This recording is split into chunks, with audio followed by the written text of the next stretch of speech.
Welcome to PR Learning Lab. My name is Belide Aakash and today we are going to start learning about Adobe Photoshop. Before we get started, I kindly request you to subscribe to our channel and click the bell icon to get notifications. So what is Adobe Photoshop? Adobe Photoshop is a raster graphic editor developed and published by Adobe, which is used by many people around the world for photo and image editing. So before we get started with our tutorial, I would like to lay down some of the basic information. What is a vector and what is a raster? Vector is made of mathematical equations or matrices while a raster is made of pixels. So when we zoom in, vectors do not change, that is they don't get pixelated while rasters get pixelated. We will be using rasters in Adobe Photoshop. What is a PNG file and what is a JPEG file? A PNG file when saved can be transparent or have transparent background, while JPEG file when saved cannot be transparent or have transparent background. Now let's get started. As you can see, there's a button here which says Create New. Kindly click on it. When you click on it, you can see a pop-up and there are many options available here. Don't worry guys, I'll help you and understand each one of these options. On the top you can see saved, photo, print, art and illustration, web, mobile, film and video. So these are all nothing but the dimensions of the file you are going to create to work in Photoshop. Apart from these options, the furthermore options on the right hand side. Here you can customize the dimensions of the file if required by changing the width and height options, and these can be set in the units, pixels, inches, centimeters, millimeters and many more units. Below width and height you can see the option which says resolution, which has some more options called pixels per inch and pixels per centimeters. If you don't know what is resolution, don't worry guys, I'll show you an example. Here, as you can see, there are two squares and the dimension of each square is 1 inch in height and 1 inch in width. Left square consists of 60 ppi and right square consists of 240 ppi. 60 ppi means there are 60 pixels in 1 inch square, and on the right side it says 240 ppi, which means there are 240 pixels in this 1 inch square. So basically resolution defines the clarity of the image. So let's get back to Photoshop now. Here you can see below resolution an option called color mode. In color mode there are furthermore options. Let me explain each one of it to you. Bitmap is used when you want to work on files where you will be using only black and white and no other colors. Grayscale is used when you work on file where you will be using black, white and the shades of black and white. RGB stands for red, blue and green, and this mode is commonly used in Photoshop whenever we want to produce and use it on screens like a social media post or a web page banner. CMYK stands for cyan, magenta, yellow and black, and it is generally used whenever we want to work on the products we want to print, such as posters, stickers, banners and many more things. So below color mode you can see an option called background contents. Here you can see furthermore options. This is nothing but an option which allows you to set the background color of the file you are going to create. You can choose any one of them according to your wish. Here you can see a button which says create. Please click on this button. So here you go guys, you have created your first Adobe Photoshop file. Let's continue this tutorial in the next video where you will be learning about the Photoshop workspace and also the different tools we will be using in Photoshop. Welcome to PR Learning Lab. My name is Belide Aakash and today we are going to learn about Adobe Photoshop workspace and the tools available. Before we get started, I kindly request you to subscribe to our channel and click the bell icon to get notifications. You have learned how to create a Photoshop document in the previous tutorial. If you haven't watched the previous tutorial, you can find the link in the description below. So let's get started. Currently, I am running the latest version of Adobe Photoshop, and here you can clearly see how it looks. The options available on your screen might differ depending on the version you are using. This is called Adobe Photoshop Workspace. If you don't see similar options on your screen, go to the Windows option on the top navbar, click on it, and here you can find Workspace. click on this workspace or just hover on it, and then here you can see that essential is default. Kindly click on this. So now you will be in the same workspace as mine. As you can see on the left hand side, this is called as toolbar, and there are tools available here which we will be using in the tutorials ahead, and I'll be teaching you about the tools in this tutorial. We'll be starting on few of the tools available in Photoshop, and we will be learning about the other tools in the next tutorials ahead. On the right hand side you can see there are layers panel, channels and paths. Among this, layers panel is the most important one. You'll be learning about layers and you can play around with layers in the upcoming tutorial. As you can see here, I have already created a file which is 1080 x 1080 in pixels. So the first thing I am going to teach you is about saving the file and opening the file. To save this Photoshop file, first click on this file option here on the top left hand side. Here you can find many options available, that is new, open, browse and bridge, open as, and there are furthermore options. Here you can look at the option called save as. Kindly click on this. Let us save this as project file 1. Just save it. Now you have successfully saved the document in the PSD format. PSD format is nothing but the format used for saving Photoshop files. Like you'll be saving Word documents as .doc and text files as .txt. PSD is format which is used to save Photoshop files. In this tutorial, I'll be teaching you about the tools which are used in Photoshop.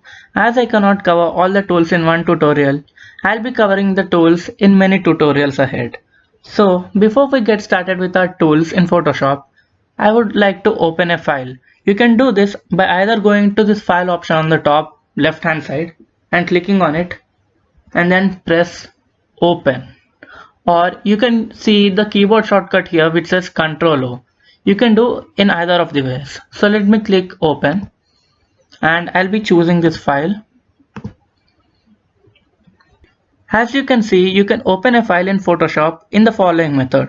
The other alternative is to directly dragging a photo or the file you want to open in Photoshop. So let's get started with our first tool, that is the move tool. As you can see on the left hand side we have our toolbar and there are many tools available. You can know about the tools by just hovering over the icon available on the toolbar. Here you can see a mini video or tutorial which plays and explains what does the move tool does. Beside the name move tool, you can see a keyboard shortcut which is V. So whenever you press or click V on your keyboard, it selects the move tool. Each of the tool in toolbar has a keyboard shortcut. I'll be providing you a separate file in the description below where you can find most of the important keyboard shortcuts we'll be using in Photoshop. These keyboard shortcuts are very important and very useful. So let's get started with our first tool, which is known as the move tool. As the name suggests, move tool helps in moving the image or an object, as you can see here. So move tool is basically used to move the object around or the image around in our file which we have created or opened. Under the move tool you can find other tool which is called as artboard tool. To make use of it, you have to click on this icon for a second and then click on artboard tool. Now you can draw an artboard right here. And as you can see, it has formed an artboard, and when you click this plus icon on the right or left or up and down, it creates another artboard and you can make use of it. We'll be learning about artboards in the tutorials ahead, but right now the move tool is the most important tool as we'll be using it each and every tutorials ahead. So let's get back to our original file. To revert the changes, you can press Ctrl Z or Ctrl Alt Z and you can see we are back to the original file. We'll be learning about some of the important selection tools. Here, as you can see below the move tool, there are three icons. These three icons have the most important selection tool. So let's go ahead and start with our first selection tool, which is known as marquee tool. click on this icon to make use of rectangular marquee tool. As the tool suggests, rectangular marquee tool is used to select a rectangular part of area in the image we want, and we can make changes in the part we have selected, or we can copy paste it, or we can do many such more things. So let me show you what it can do. Okay, now let us use the rectangular marquee tool. You can make use of rectangular marquee tool by left clicking your mouse and then just click and drag and make a rectangle. You can make a rectangle in any way possible here. So I'm going to just choose this. Now, as you can see, the moving lines or moving dotted lines, it says the area which you have selected. You can make many changes in the rectangle or the area you have selected. Right here, let me just make use of this tool and copy paste the same hill which I have selected. So I'll be clicking right click on my mouse, and here I'll be making layer via copy. As you can see on the layers panel, it has formed a layer. Now make use of the move tool by clicking V. Now as you can see, I can just move this hill right here. So I guess you might have understood what does a rectangular marquee tool does. So basically a rectangular marquee tool selects a part of the image you have opened or you are using in Photoshop, and this selection is in the form of rectangular shape. So you can play around with this tool and you can make many changes in the image similarly. So let's revert back this change by pressing Ctrl Z. Now to deselect this selection, you can make use of Ctrl D. As you can see, the part of the selected area has been deselected. There's another tool under rectangular marquee tool. To look at it, kindly click on this rectangular marquee tool for a second, and then you can find elliptical marquee tool. Elliptical marquee tool is another type of marquee tool. As you can know by the name, elliptical marquee tool helps you to select an elliptical path or elliptical selection in the image. So let me select a part of the image like this. As you can see, I can select an elliptical shaped or a circle shaped part of the image, and here you go, you can see the dotted line and it indicates the part of the image which has been selected. So I'll right click on this and then I'll click on layer via cut. Here you go, as you can see in the layers panel, a layer has been created. Now I'll make use of move tool by clicking V and then moving this part of the area which I have created. So you can make use of rectangular marquee tool, elliptical marquee tool, and you can change the part of the image which you have selected using the marquee tool. So let's get back to our original file.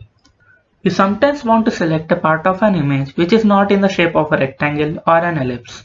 So here comes the solution. The next tool which we are going to use is lasso tool. Lasso tool can be used to select a custom sized, or you can just make freehand selection using the lasso tool. So let me select this person using the lasso tool. So let me zoom in a little bit. Now I'll start using the lasso tool to select this person.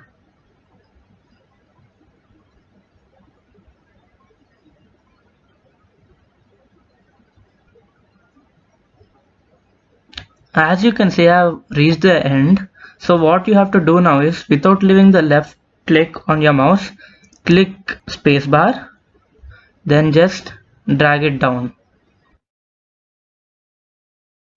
Now leave spacebar and you can continue using the lasso tool. Spacebar, drag, spacebar, and then drag, spacebar, and then drag.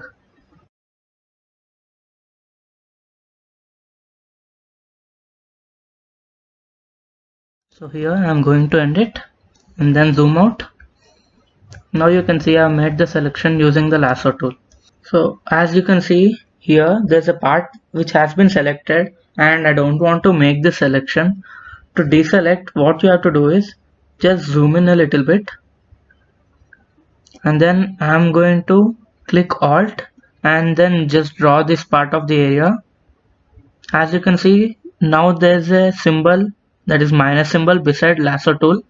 This minus symbol indicates deselection. See, right here I've made the selection. I have deselected this part right now. So now we have only the part of the body, that is this person, selected using the lasso tool. Now we can play around with this by changing the background, which I'll be teaching you in the upcoming tutorials. And you can even copy paste the same person on the left and right side. I'll just show you for your example. I'll just make layer via copy. Then I'll use the move tool by clicking V. And then I'll just move this person right here. As you can see, I have made a copy. So now let me show you other tool which is under the lasso tool. That is polygonal lasso tool. To deselect this area, let's press Ctrl D.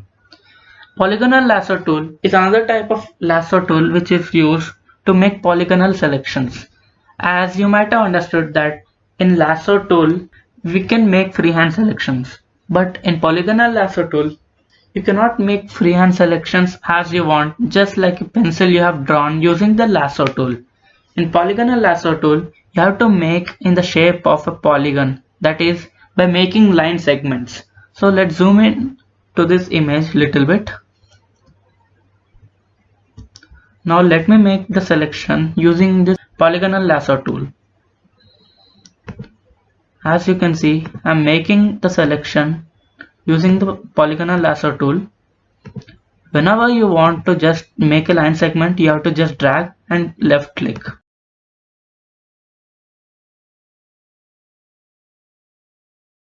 As you can see, I have selected his pants and his shoes using the polygonal tool. If you would have used a lasso tool, you would have not got a better selection than this, as it would have taken some time. To save this time, polygonal lasso tool helps, and by using this selection you can either change the pant color and shoes color, which you will be learning in the tutorials ahead. So now let's deselect this area. The next tool which is under lasso tool is known as magnetic lasso tool. So magnetic lasso tool is like other lasso tools, but here, as the name suggests, it acts like a magnet, that is, it sticks around the edges by using some algorithms. So I'll make the selection. As you can see here clearly, I just clicked left click at one point and then I just started dragging the mouse and it automatically selects the area on its own, just like a magnet attracts some iron fillings. So here the tool which we are using acts like a magnet, and the image or the object which we are trying to select acts like another magnet or iron which gets attracted to the tool on its own. So here you go guys, this selection looks way better and it took very less time rather than the lasso tool and even the polygonal lasso tool. I'll just deselect this area and zoom out the image. So the next tool we'll be learning is the object selection tool. I'll just click on this, and the object selection tool is used to select a particular object just by drawing a rectangle which automatically identifies the object. Currently, object selection tool is available only in the latest version of Photoshop. So let me make the selection of this person by using this object selection tool. I'll just make a rectangle right here.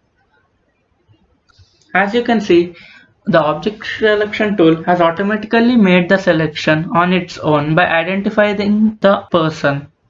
So let me zoom in here and show you that a part has been selected which we don't want. To make the deselection in either of the tools which we have learned before or now, you have to click Alt and then just drag and make the selection. Here you can see it has clearly unselected or deselected the part of the area. So to make or add further selections to the image or the selection which you have already choose, you have to click shift and then drag the mouse like this. As you can see, it has selected the shoe properly. Now let me select this part of the area by using shift and then dragging with my mouse. Here you can see there's furthermore part which hasn't been selected, so I'll press shift and make a rectangle. And here you go again. Object selection tool helps in a lot of way and is very advanced tool which is used mainly to directly select an object by using this tool and change the backgrounds. So let me just change the background and tell you how important a selection tool is and what we can do using the selection tool. As you can see, we have made the selection. So let me right click on this and then layer via cut. So here we have made separate layers, and when you hide this layer you can see that both of them are separated now. So let me unhide this. Now I'll select this layer 0, then I'll go to image, adjustments, and for now I'll just make it black and white. As you can see, the background has changed from color to black and white. You might be wondering and looking at photos that people have edited where the object is in colored and the background is in black and white or different colors or shades. So this is how they do it. They make use of the selection tools and try to change the color of the image or make some changes in the image or the part they have selected. So apart from object selection tool, there are furthermore tools which are available. Before we see under the object selection tool what tools are available, let me get this back to the original file.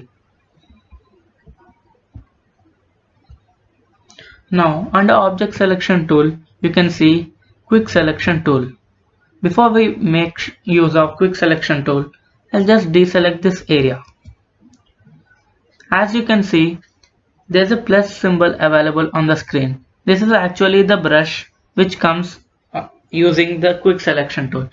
You can increase the size of the brush by clicking the right square bracket key on your keyboard, that is above the enter button,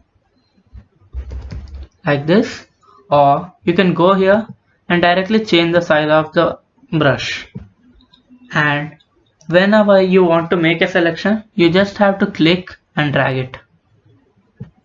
As you can see, it is making the selection on the area where we clicked, and here you can see that the brush is bigger than the size of this object which we want to select. So let me decrease the size of the brush by using the left square bracket button here, and I'll make the selection here. I'll select the face here. So if you want to deselect this part of the area, you have to click Alt. As you can see, it has turned minus here, which means you are deselecting now, and just drag, click and drag. Here you go. You have made not a perfect selection but a better selection, and you can make the same changes as I have made earlier by just going here and click black and white. This time we are making the surroundings colorful but the selection black and white. You can play around with selection tool the similar way. So let me get back to the original file and then deselect the selection. I'll be explaining you about the next tool, which is the magic wand tool. Here you can see magic wand tool. As the tool suggests, it acts like a magic wand. So let me make use of magic wand tool. When I left click here, you can see a selection has been made on the image. You can see that the selection is abrupt. Actually, what magic wand tool does is it detects the color and similar color around the place where we have clicked. So in order to select furthermore area, click shift and then click ahead. As you can see,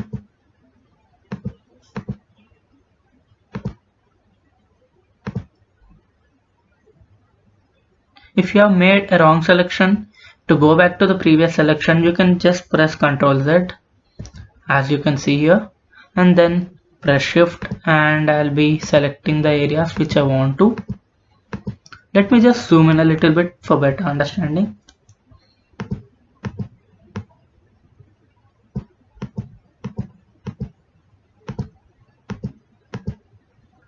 As there are many shades, it's taking a lot of time and it is difficult for the Magic Wand tool to understand.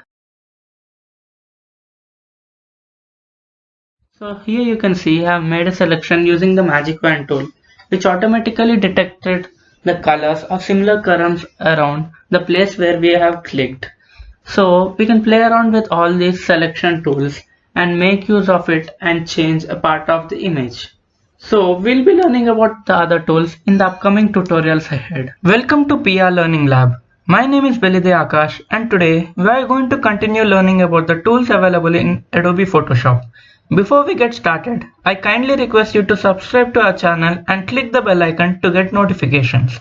You have learned about the Adobe Photoshop Workspace, Move tool and the selection tools available in the previous tutorial. If you haven't watched the previous tutorial, you can find the link in the description below. So let's get started. The next tool we'll be learning today is the crop tool.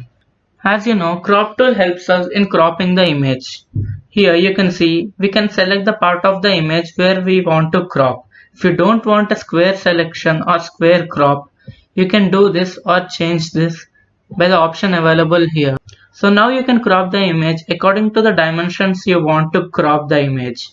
And furthermore, you can crop the image according to some custom sizes available here, that are original ratio, that is another one is square, 4:5 or 8:10, 5:7, and there are many more options available here, which are generally some of the options are for mobile, for web, and many more further things. You can exit the crop tool by clicking once on the screen and then press escape button twice. Now we can move ahead with our next tool, which is known as frame tool. Kindly click on this icon and make use of another file which is created already in my Adobe Photoshop. Here I'll be making a rectangle using the frame tool here. Now I have made a frame. Now let me drag this image from this file by using the move tool. As you can see, now this layer is above the frame, that's why nothing is happening. But when I move this layer into the frame, let us see what happens. As you can see, the image has been cropped, or it is only available in the which we have made. So frame tool has many uses and we'll be using it in our tutorials ahead. In order to change the size of the frame, first click on this frame and then click on Ctrl T. And you can see that it expands in a ratio. In order to have a free expansion, click on Shift and drag it along.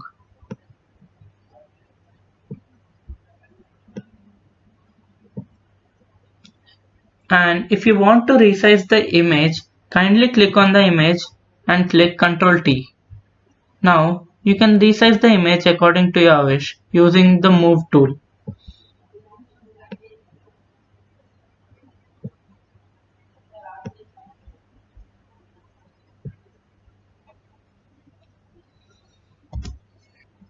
Let's get back to our project file 1. Here we'll move ahead with our next tool, which is the eyedropper tool. Kindly click on this icon. Now you can use eyedropper tool to select the color in our image. That is, if you want to select this color of the tie, kindly just take this eyedropper tool and left click on this tie. As you can see, the color has changed in this panel. Now let me select this color of this tie. Here you can see that it has changed this color. You can make use of eyedropper and select the color which is available in the files you have or you have opened in Adobe Photoshop. Furthermore, you can make use of the other options available here, but the main tool which we'll be using ahead is eyedropper tool. So coming to our next tool, which is known as spot healing tool. Kindly click on this icon. Here you can see it has created a brush. So spot healing tool is generally used to remove a part of the image which is not necessary or which we don't want in our image. Spot healing tool uses some algorithms and removes the part of the image which we have selected. So let us remove this R team from our image. So drag this brush and make the selection.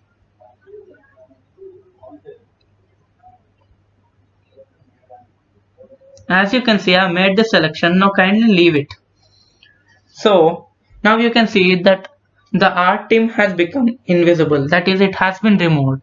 So spot healing tool has healed the spot which we have selected.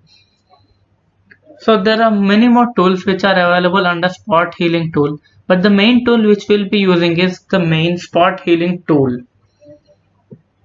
Spot healing tool can be very useful and it has been used by many people to remove unnecessary objects. The next tool we will be learning is the brush tool. Kindly click on this brush tool. As the name suggests, brush tool is nothing but acts like a paintbrush and we can paint on our image. Let us paint on our image. The color has been set using the eyedropper tool which we used earlier from this panel here. We can change the color, that is the foreground color, by double clicking on this square. Here you can change the color according to your wish. Now click OK to select the color. Now I'll be painting here on this image. Furthermore, under brush options you have other tool which is called as pencil tool. Pencil tool is also like brush tool, but unlike brush tool which has smudgy edges, pencil tool has solid colors like this. It doesn't smudge at the edges. Before we go ahead with furthermore tools, I'll get back to the original file which we have been using. Now let me make use of color replacement tool. As the name suggests, it helps in changing the color in the part of the image which is available. Let us change the color of the spectacles here. Let us zoom in a little bit. Now I'll be increasing the size of the brush. As we have already selected this color here, we'll see that we'll be coloring the specs with the color. As you can see, it colors only on the red region. As first we have started coloring on the red part itself. It doesn't spread outside.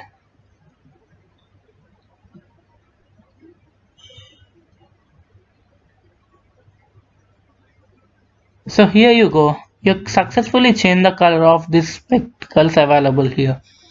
So let us go ahead with the next tool available, which is known as clone stamp. Clone stamp is nothing but which is a tool used to clone a part of the image on other part of the image. To clone this tie, first you have to click Alt and then press left click on the mouse. Then you have successfully selected this area, that is the tie. Now if you want to paint the tie on another region, just go ahead and paint it using the mouse. As you can see, it paints as we move the mouse accordingly, and it has been painting only the region which we have selected here. See, it has successfully cloned the tie here on another part of the image. Clone tool can be very useful. Suppose if you want to clone a particular object and make it multiple pattern or something like that. So the next tool we'll be learning is the history brush tool. Kindly click on history brush tool, and as you can see, it has given us a brush option. Let us increase the size of this brush. Now we can make changes in the image by using the history brush tool, that is revert back the changes by just clicking and dragging on the image here. Now here you can see that the part of the image has been recovered. If you want to change the color of the specs back to red, just drag this history tool here and you can see it reverses the changes which had been occurred, that is the blue color has been removed. If you just want to remove or erase a part of the image, you can make use of the erase tool which is available here. You can increase the size of the brush by going ahead and changing the size of the brush here. Now, as we can see, erase tool is usually used to erase a part of the image here. As it erases, the background is changed back to white, which has been set at the beginning of creation of the file as background color. We will be learning about the other tools in the next tutorial ahead, so stay tuned guys. Welcome to PR Learning Lab. My name is Belide Aakash, and in this tutorial you will be learning about some of the tools used in Adobe Photoshop. In the previous tutorials we have learned about some of the selection tools, brush tool and many other tools. If you haven't watched the previous tutorials, you can find the link in the description below. Before we get started, please subscribe to our channel and hit the bell icon to get notifications. We have learnt about many tools available in Photoshop in our previous tutorials. In this tutorial, I would like to say some tips which will help you in the future. So the first thing I am going to tell you is how to resize a photo or a layer in Photoshop. So to do this, first use the move tool here and then just select the layer which you want to resize. After clicking on the layer, hit Ctrl T. When you click Ctrl T, you can see this squares which formed on the edges of the layer. To resize, now you can directly go to the corners or edge and then just drag. As you can see, I can resize the layer in the way I want to. And if you want to save this change, just click enter. And if you want to revert this change, click Ctrl Z. Suppose you want to resize the image or layer in a particular ratio, then click Ctrl T, then go to the edge or corner and then click Shift. When you click Shift, it resizes in a particular ratio. Here, as the image is in square shape, the resizing happens in square shape. Suppose you want to resize this according to this length, that is like this. Click Shift and you can see when I'm doing this from the edge, it is decreasing in a ratio. But when I do this without clicking Shift, you can see what happens. So this is what happens if you don't click Shift and try to resize the image. Suppose you want to resize the image according to a particular center. Let me click Ctrl T on this layer. Then if I want to resize this image according to this center, which is default, just click Shift and Alt and then go to this edge and then just drag it. Now you can see it is resizing only according to this center. Now I am clicking enter. Changes is saved. And now I want to go back to the original document. Now I'll be clicking Ctrl Z. Suppose you want to resize according to a center which you want to position here. So click Ctrl T, then press Alt and you can see there's an option beside the mouse pointer which says the position tracker, and now I'll be clicking here. Now the center of the image is here. Now I'll be clicking Shift Alt and you can see the resize happens according to the center which has been set outside. Now I'm changing back to the original file. Now if you want to rotate the image, you can do this by clicking Ctrl T, going to the edge, and here you can see a curved arrow which occurs. You can just rotate it like this, any way possible, like in any angle you want, any random angle. But if you want to rotate it in specific angles, click Ctrl T, then hold Shift and then rotate it. As you can see, it rotates only in 15 degrees angle, that is 0, 15 45, 60, 75, 90. This is because we are clicking the shift key, else it would have been something like this. That is any angle possible without any restriction. In real world scenarios, you might be using scales or rulers in order to measure or draw lines or something of that sort. In Photoshop, we can use the same rulers. To make use of the rulers, you have to press Ctrl R and you can see these tabs open. And if you want to make use of a ruler, you have to go to this or this and then just drag it and you can see a line appearing. Just drag it and keep wherever you want. For now I'm keeping it right here on our team. And one more ruler. You can take as many rulers as possible, it is up to you. And then left, and you can see the x-axis which is pointing the ruler position, and another one here. So rulers are very important in Photoshop in order to make drawings or use pen tools, which we'll be learning in the future ahead.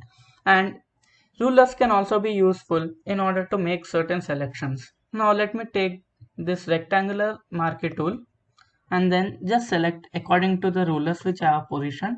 It automatically fits according to the ruler which have been set, and then leave. Now I'll right click on this and then layer via copy. Now let me get back to the original file. In order to remove the rulers, click move tool, that is V, and then take them back to the edges, and then that's all, they disappear. So let me delete this layer in order to get the original file. Sometimes you want to make selections which might be difficult to make. Suppose, let me show you an example. I'll take this magnetic lasso tool and then I'll just select his hair. For that, first I'll select this layer and then I'll just select his hair using this.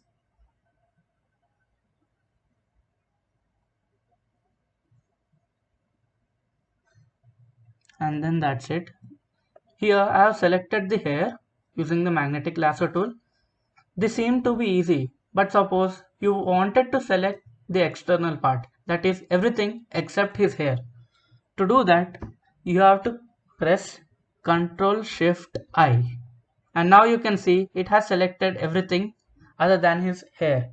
Ctrl Shift I is used to invert a selection or invert a color or invert anything which you have made in Photoshop. Now let me right click on this and then layer via cut and use the move tool, and you can see clearly that the other part remaining other than his hair has been selected using Ctrl Shift I. So let me revert this change by clicking Ctrl Z, and then as I want to deselect this, I'll be clicking Ctrl D. Then suppose I will be choosing now his hair using the magnetic lasso tool.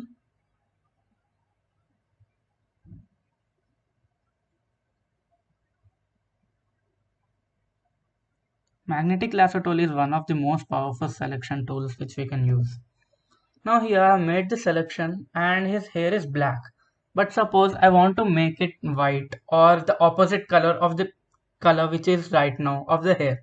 Now I'll right click on his hair, then layer via cut and click V. Now I selected his hair, that is the layer. So I want to change the color of his hair. So I'll be clicking just Ctrl I. You can see the hair color has turned the opposite. That is the opposite of this color. Let me explain you in other way. So let me select his tie.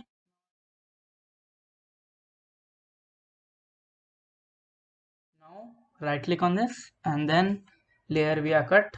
Now I'll be making use of move tool, that is V, and then Ctrl I, and you can see it has changed to the opposite color. Now let me show you another example for better understanding.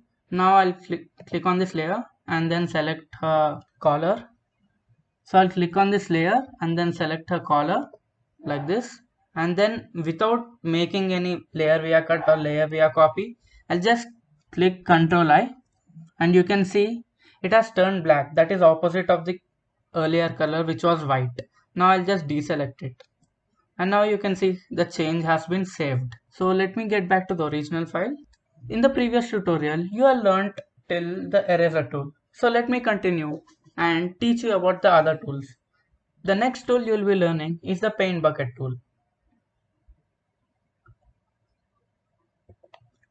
Paint bucket tool helps in filling a part of the layer or an image in a particular color, which automatically detects the edges and fills that part of the area with the color we have selected.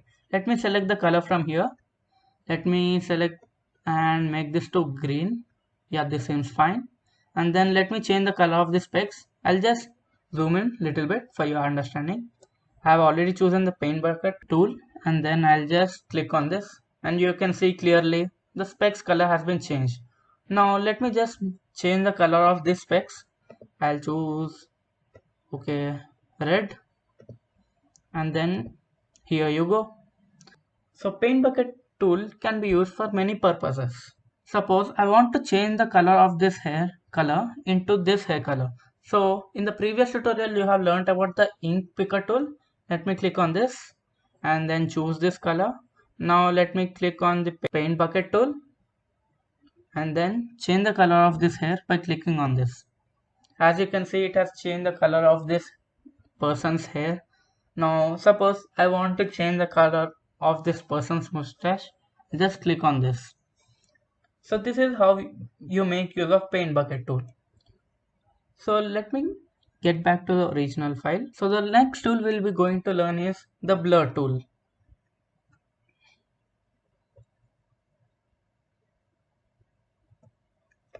Blur tool, as the name suggests, helps in blurring a part of the layer of the image selected. Suppose I want to blur a part of the image, that is here, as it says our team. I'll just click and just make use of this tool. I will be just dragging, and you can see that this region has become blurry. Now you can't clearly see our team. The more times you drag, the more blurry it becomes. Sometimes you may want to select a part of the region which is not blurry and make the background blurry. Let me make use of the magic tool and then select this person here.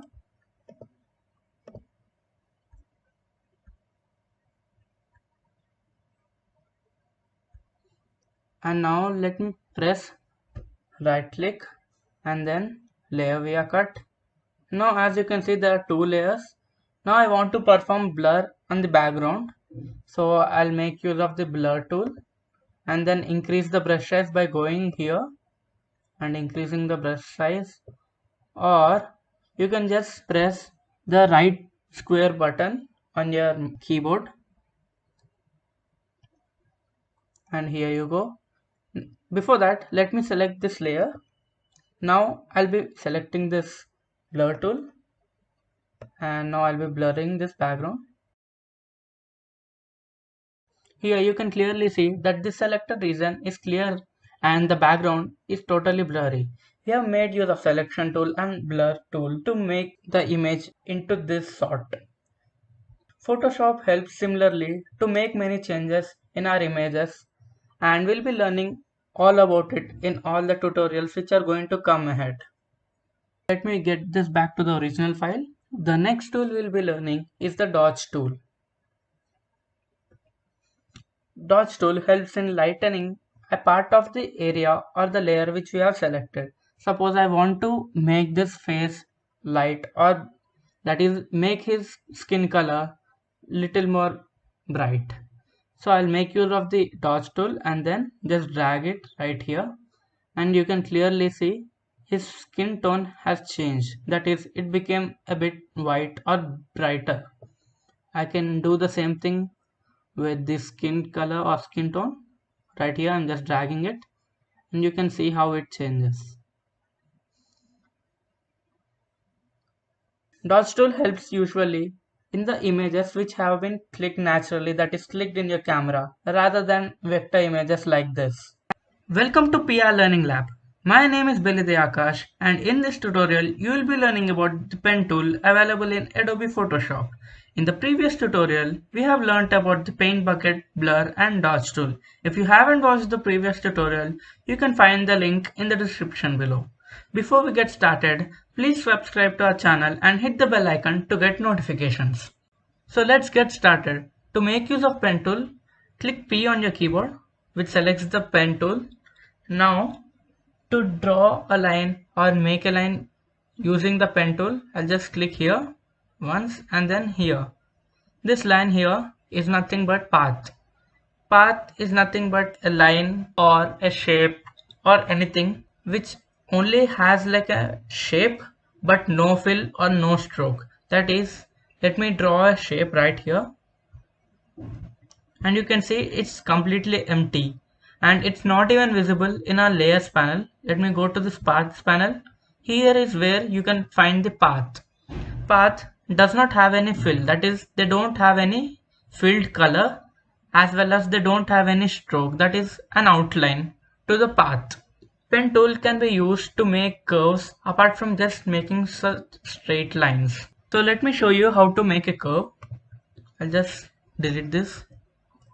Now I'll just click here and I'll just click here, and then I'll not leave the left click on the mouse, and then I'll just drag it like this, and you can see a curve has been formed.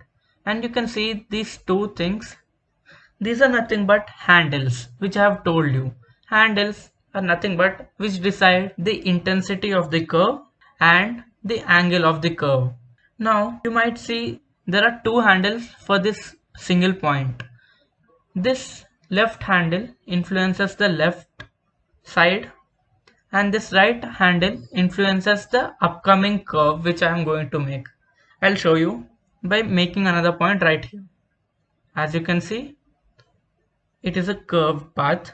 Now as I left, it's going to be normal, and then I'll just click and then drag and then leave, and here as I go to the end, this shape beside the pen tool shows circle. Circle is nothing but it's completing a circuit, just like circle. I'll click here and then the whole circuit is done. But suppose I want to make changes for this point right here. That is, I want to increase the intensity of this curve or change the angle. What you have to do is click Alt and go to this point, and you can see it turns itself into another tool called anchor point tool. Now I'm going to hold the Alt key, and then as you can see I'm going to get these handles and then leave it. Now you have to click Alt again, and then you can change the intensity of this curve and the angle. To increase the intensity, I'm just going to drag this line, increase its length.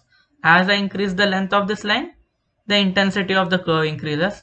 And if I want to change the angle, I have to just bend this line left or right like this. And I can do this similarly with this curve as well by changing this one. Now suppose I want to change or move this single point. To do so, I will be clicking Ctrl, and this will convert the tool into path selection tool. Now I'll just move this whole thing. As you can see, this is how we'll be using path selection tool by using the Ctrl key to move the whole path. And under the pen tool family, you can see furthermore options available. Let me show you the free pen tool. Free pen tool is nothing but it's similar to pen tool, but it's like you are just drawing with it, just like this, and done. It has made a path. And there's another tool which is the curvature pen tool, which is available in the latest versions of Photoshop. Now I'll just click here and then click here and click here. It automatically curves the path which I have made right here like this. Let me just get rid of all these paths right here. I'll click and delete. Now let me show you. I'll click here, here, and so on. I'll just go. It is going to make something like a spiral.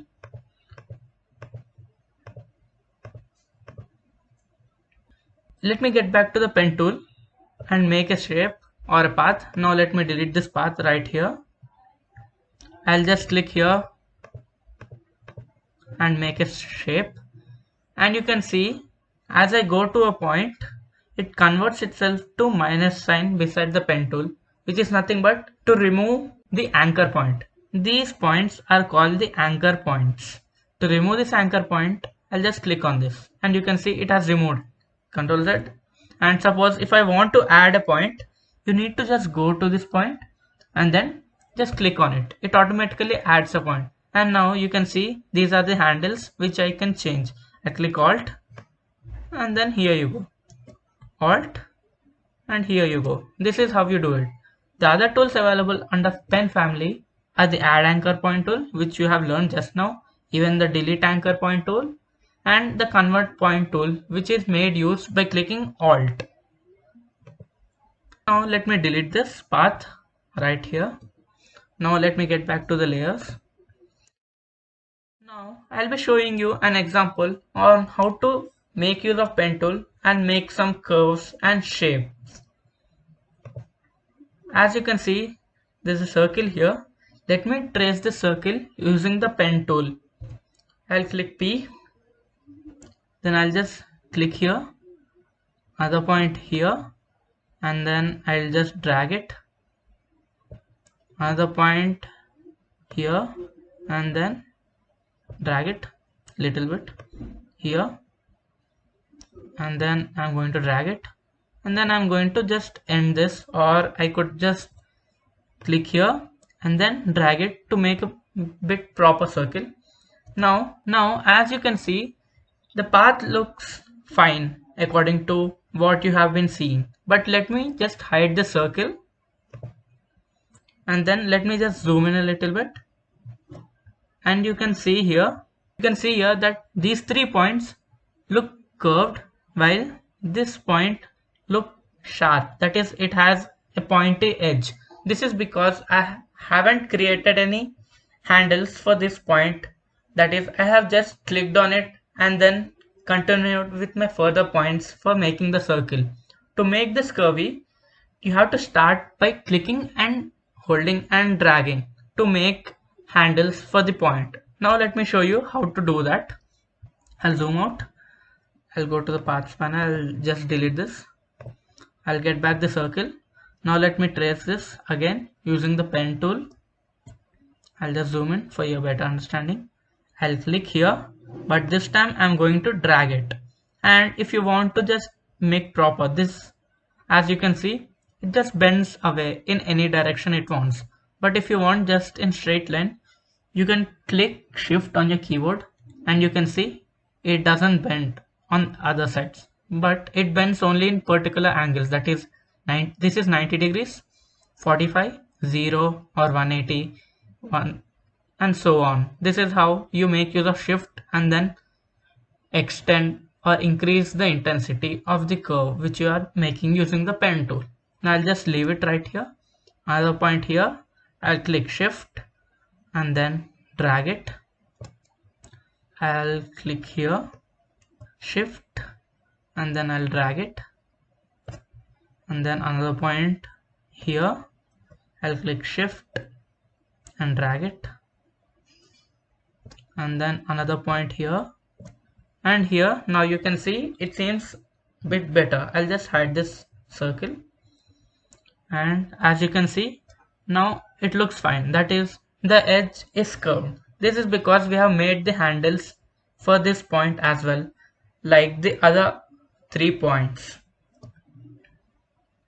Now that I have made this part like a circle, but I want to change its shape or something of that sort, I'll click Ctrl to convert it to path selection tool, and then just click once on this point, that is anchor point, and then as you can see I am just holding the control and I can just move this only single point.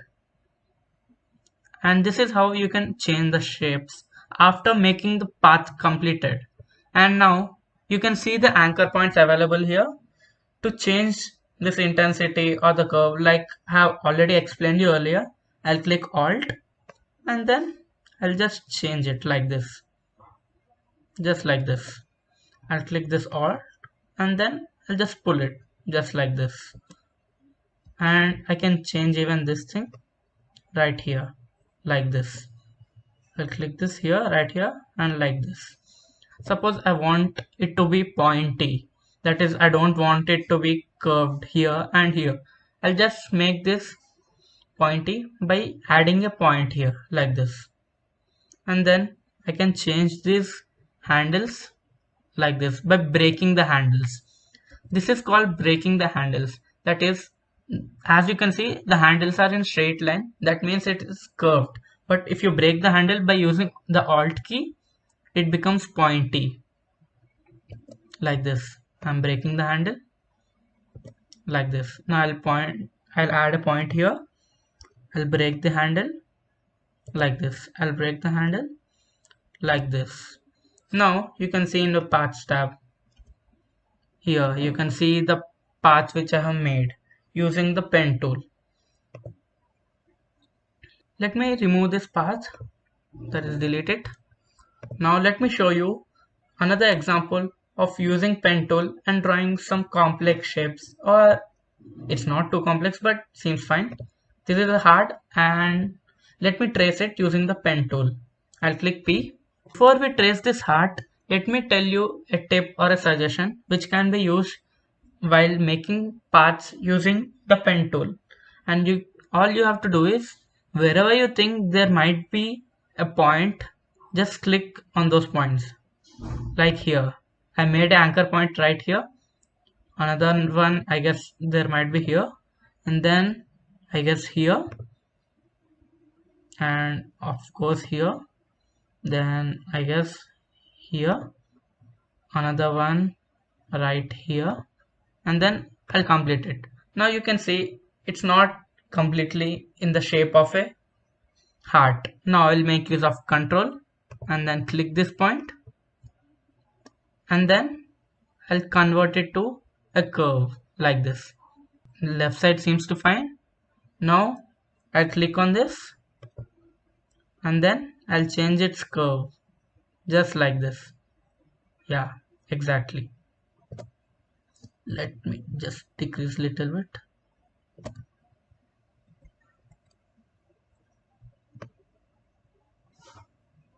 Yeah, this seems fine. This seems already fine. I'll click control, click on this and then alt, and then I'll just drag it like this. This seems fine. I'll just change it right here. Click control and then alt and then drag it. Here you go. Before, you could see that I've just made points wherever I thought there would be anchor points which have to be placed. And then I've made use of control, that is the path selection tool, and the alt, that is anchor point tool, and converted each of the points to a curve or a pointy edge. This is how you make paths. And suppose you want to fill this with a particular color, I'll just convert this to shape.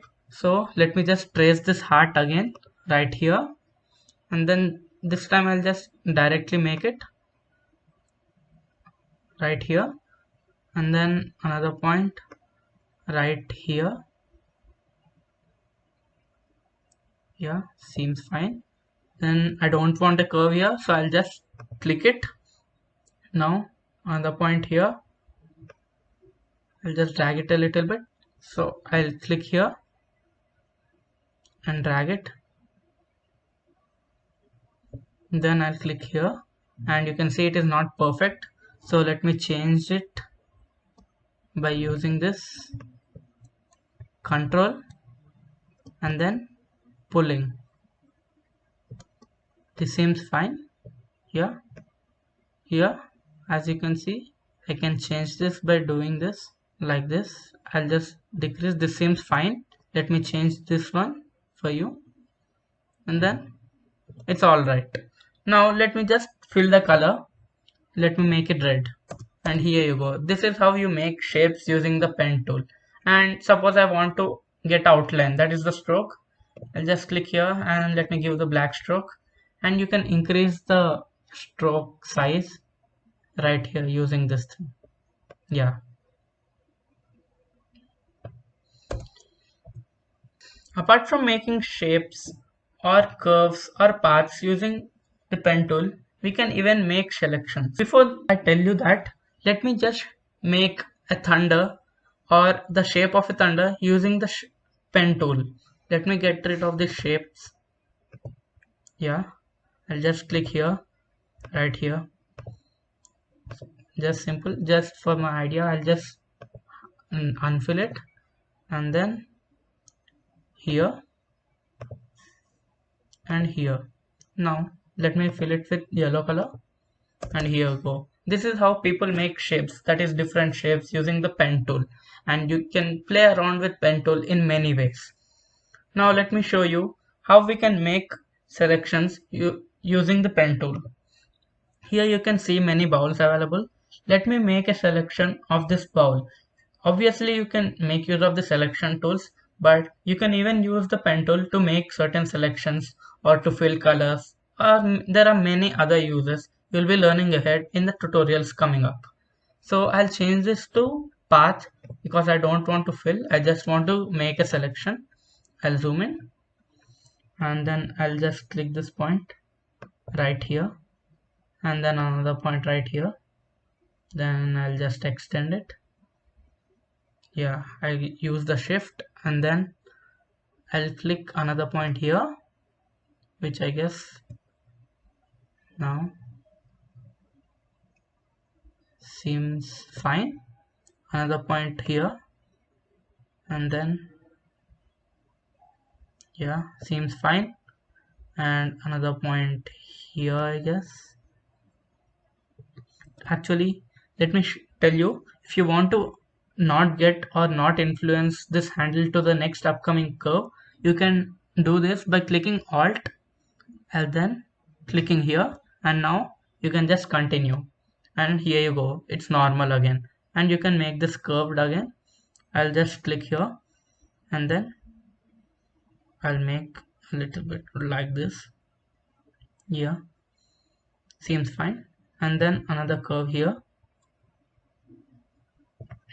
and then I'll just click Alt again here, and then I'll click Alt, sorry, I'll just click it here and then drag it, and it seems to be fine.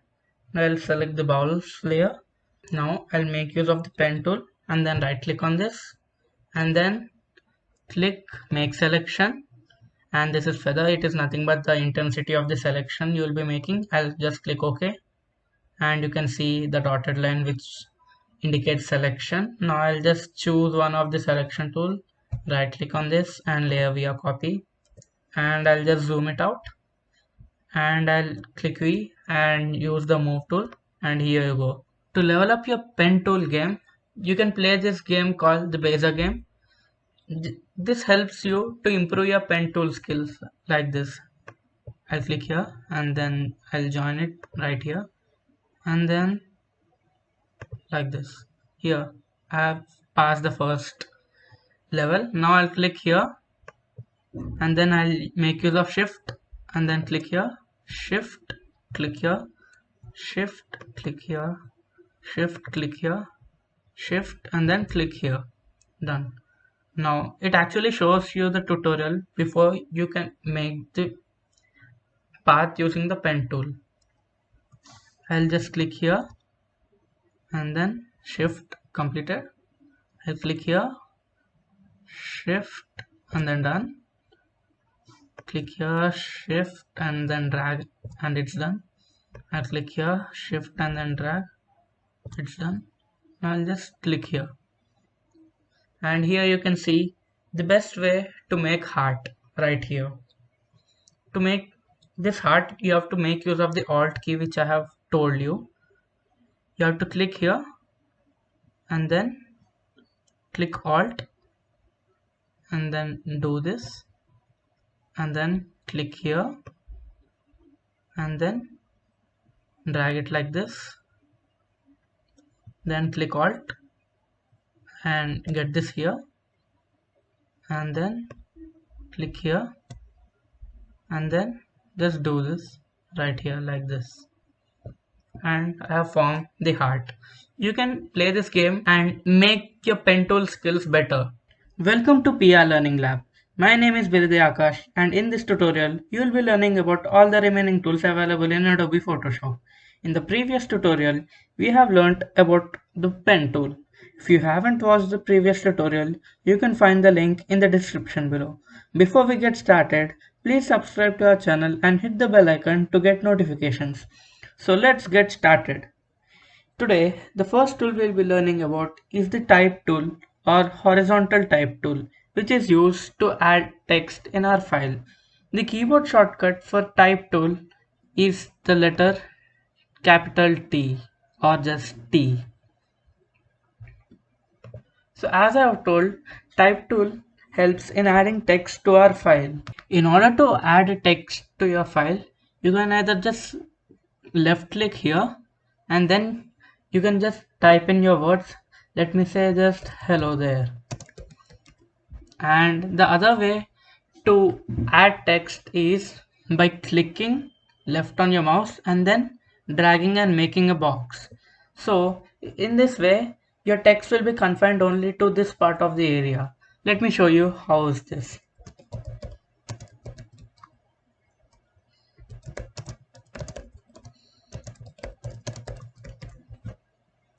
As you can see, here you can only see hello there, what are you? But when I click here, I get back to this box which includes this text.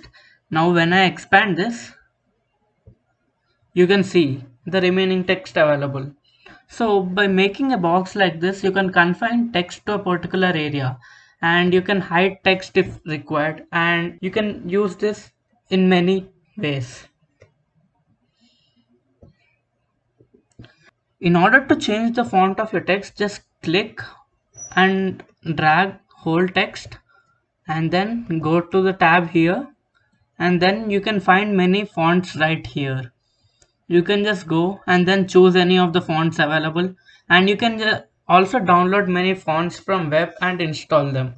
For now, I'll show you another font which I have selected here, and in order to exit this text box, you have to click escape button on your keyboard, and this is usually which happens in the latest versions of Photoshop, but in the earlier versions you can directly click outside and it gets back to original normal move tool. Now I'll be changing the font for this,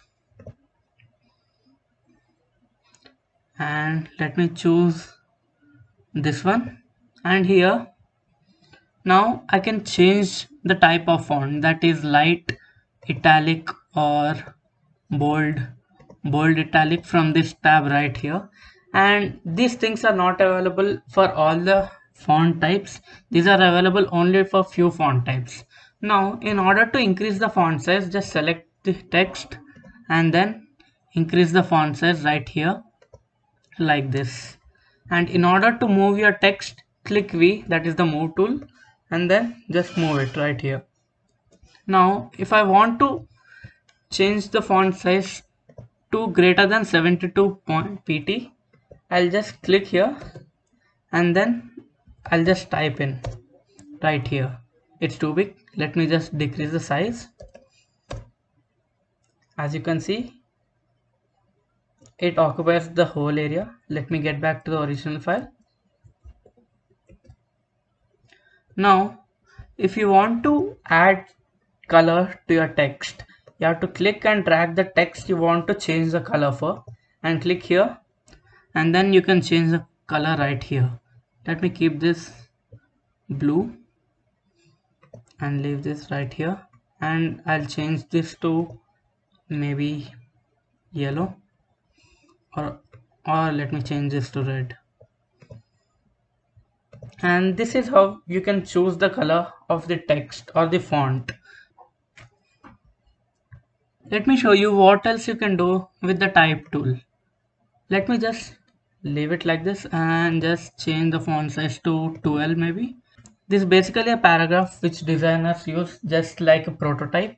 Now as you can see, the whole text is aligned to center, so you can left align this by going here and clicking on the left, And if you want to right align this, you can directly go and click this one. And if you want more options, I will go right here in this tab, either paragraph or character. Let me show you what does character mean. Now if I want to increase the font size, I can do it even right here, and even change the font here and the font style. And there are some other things which are available here. Let me quickly select this text. And then what does this mean? This means the space between each line. Now let me increase this, and as you can see, the space between this each line which I have selected has increased. Let me get this back to the original one. And this one increases the length of the text, like individual text, like this. Let us keep this back to normal. And as you can see, this sets the baseline shift like this. That is, basically it will give space below your text, and it's just like his HTML margin and padding. And so this thing right here, this is used to increase the spacing between each word or each letter. As you can see, the space has increased. You can see that the spacing between each word and each letter has been increased using this one. And apart from that, you can bold the text right here like this, and italic and capitalize the whole text. And this is the subscript, this is the superscript option, and this is the crossing the text option, and this is the underlining thing. Now apart from this character type, there's another option called here paragraph. So paragraph is basically used for modifying the whole text, that is whole paragraph. I have shown these options, that is left align, right align, and center align right here. And apart from that, there's left justify align, right justify align, and center justify align, and normal justify all. So what does justify mean? Justify usually means that whatever you type, it completely fills whole area which you have selected. Right here, let me show you like this. Now it is left aligned, and it is filling right here the whole box which we have created. Now this is center aligned. You cannot see much change, but it is justifying the text, that is, it is filling the whole box. And this is right align, which doesn't change at all. And this is justify text. You will be looking at the changes when you deal with more text, and usually when you make a magazine or newspapers or something like that in Photoshop. So let me get back to the original file. Now I'll click this hello there. I'll select the whole text, and suppose sometimes you might be wondering how do they curve the text, that is, make the text around in a circle or on a curve. The option available here, this create warp tool text or create warp text, allows you to curve the text right here. Here right now the style is set to none. Now I'll change the style to arc, and now you can see it becomes like an arc shaped. And you can do this like vertical as well, and you can change the bend as well like this, and you can even distort it horizontally and vertical as well. You can do many things with these options. Arc lower, arc upper, there are many options available, and you can play around with it.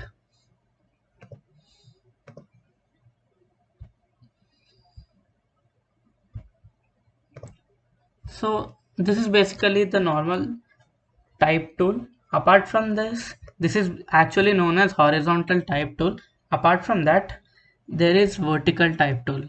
If you have guessed it, you are right. It helps you to type the text in vertical way. Let me select, and then right here. So as you type, it goes down hello like this. So that is why we use vertical type tool. Apart from horizontal and vertical type tool, there is these options available which are known as vertical type mask and horizontal type mask. I will be explaining about masking in the later tutorials, so it is better you will be understanding about these things in the later tutorials ahead. So after the type tool, we have the next tool, which is known as path selection tool.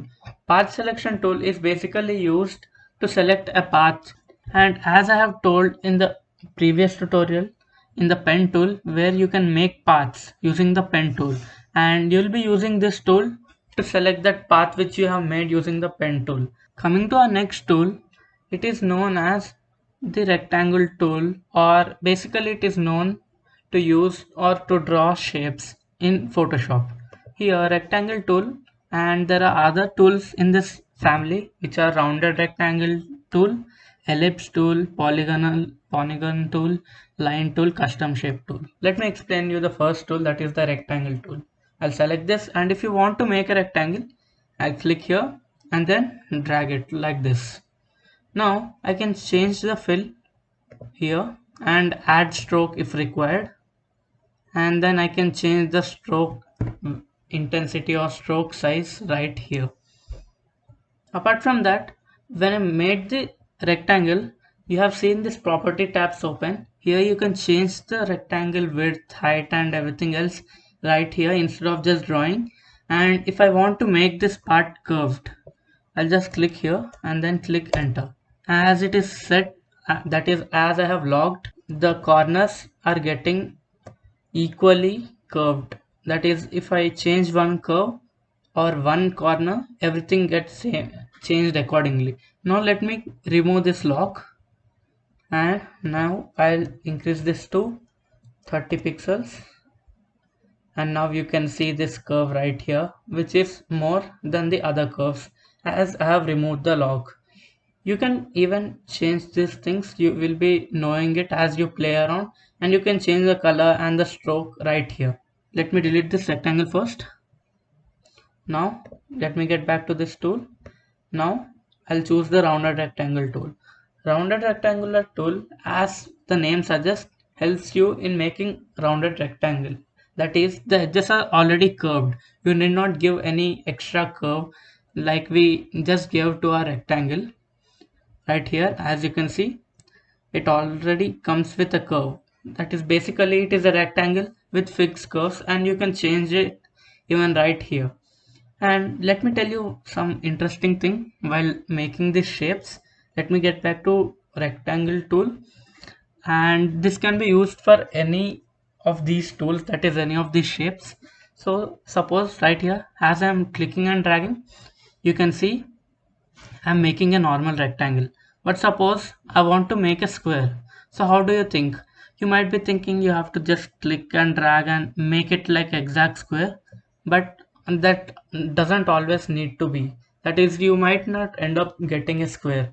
In order to make a square, what you have to do is click left on your mouse and then click shift and then drag it. As I have told even in the earlier tutorial, shift is usually used for proportional things, that is to change things in certain angles or certain shapes like this. What does shift does? Here right now, shift does is that it keeps all the sides equal. That is, it helps in making shapes with equal size edges. Now as I have clicked shift and dragged, it was making the square as I was dragging, that is towards the side which I was pulling. Let me show you again what happened. I'll click right here and then click shift. As I drag, as you can see, I'm dragging right side, so it's expanding right side. And if I drag here, it will expand this side and this side and this side. But suppose I want to drag it according to a center, that is where I have selected, I wanted it to be a center. In order to do that, I have to click shift, and along with that I have to click and hold alt as well. When I do this, as you can see, now it expands in according to the center which I have selected. So you can do this even with the other tools available in this family, that is the rounded rectangle tool. I'll click shift and then drag it right here, and I'll click shift and alt and then drag it right here. Let me just get rid of all the shapes. Sometimes you might have wanted to draw an ellipse or a circle. You can do that by going here and then choosing the ellipse tool and then directly click and drag. If you click and drag, normally it will form an ellipse like this, and you can change the fill and stroke right here, and you can change the width and x-axis and y-axis as well as height right here. But suppose if you want to make a circle, let me get rid of all this text right here.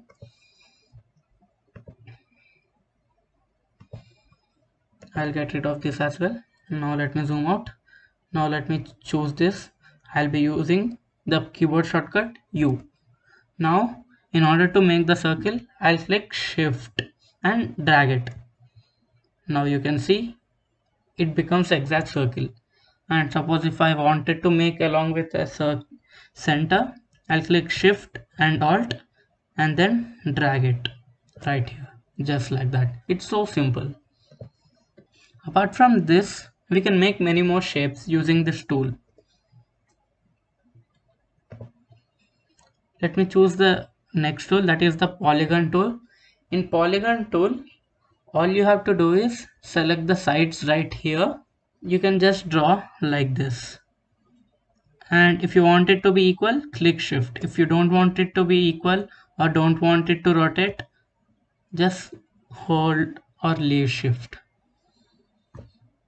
Shift is the key for all these things. And if you want to make it along with the center, I'll click shift alt and then make it. Sometimes you might be wondering, or you might want to draw shapes like stars. You can make star by using this option here available. Go here, click star and then select the percentage and play around with percentage so that you can know what you can do with this option. Now I'll just click and then drag it. As you can see, I have formed a star with 5 hands. And if I want to increase the number of hands, I can do it by going here and then increasing them. 9. Now let me get rid of this first. Now I'll select this tool. Now I'll drag it. Now you can see there are 9 sides or 9 hands for this star. There are other options available here. Let me tell you about this merging, which is very useful in making the shapes or making new shapes. So let me tell you something interesting about this shape or rectangular tool or any of the shape tools. Now first let me draw a rectangle right here. Now I'll click on this, and as you can see it was already set on new layer. That means whenever you draw using this tool, it creates new layer right here in layers panel. But if you want to make a shape that is combined shapes, you can click on this combine shape, and then without changing the layer, that is clicking on the same layer, you can add it. That is like this simply, and you can do so on and on. You can either touch this shape and or not, that is like this outside as well. Now I'm going to click V, that is the move tool, and now you can see this whole shape is combined, that is it's all together. This is how you merge or combine shapes, and you can do more things with this. I'll show you something else. Let me get rid of this. Now I'll choose this. Now I'll make a new layer which is already set here. Now I'll click subtract font front shape here.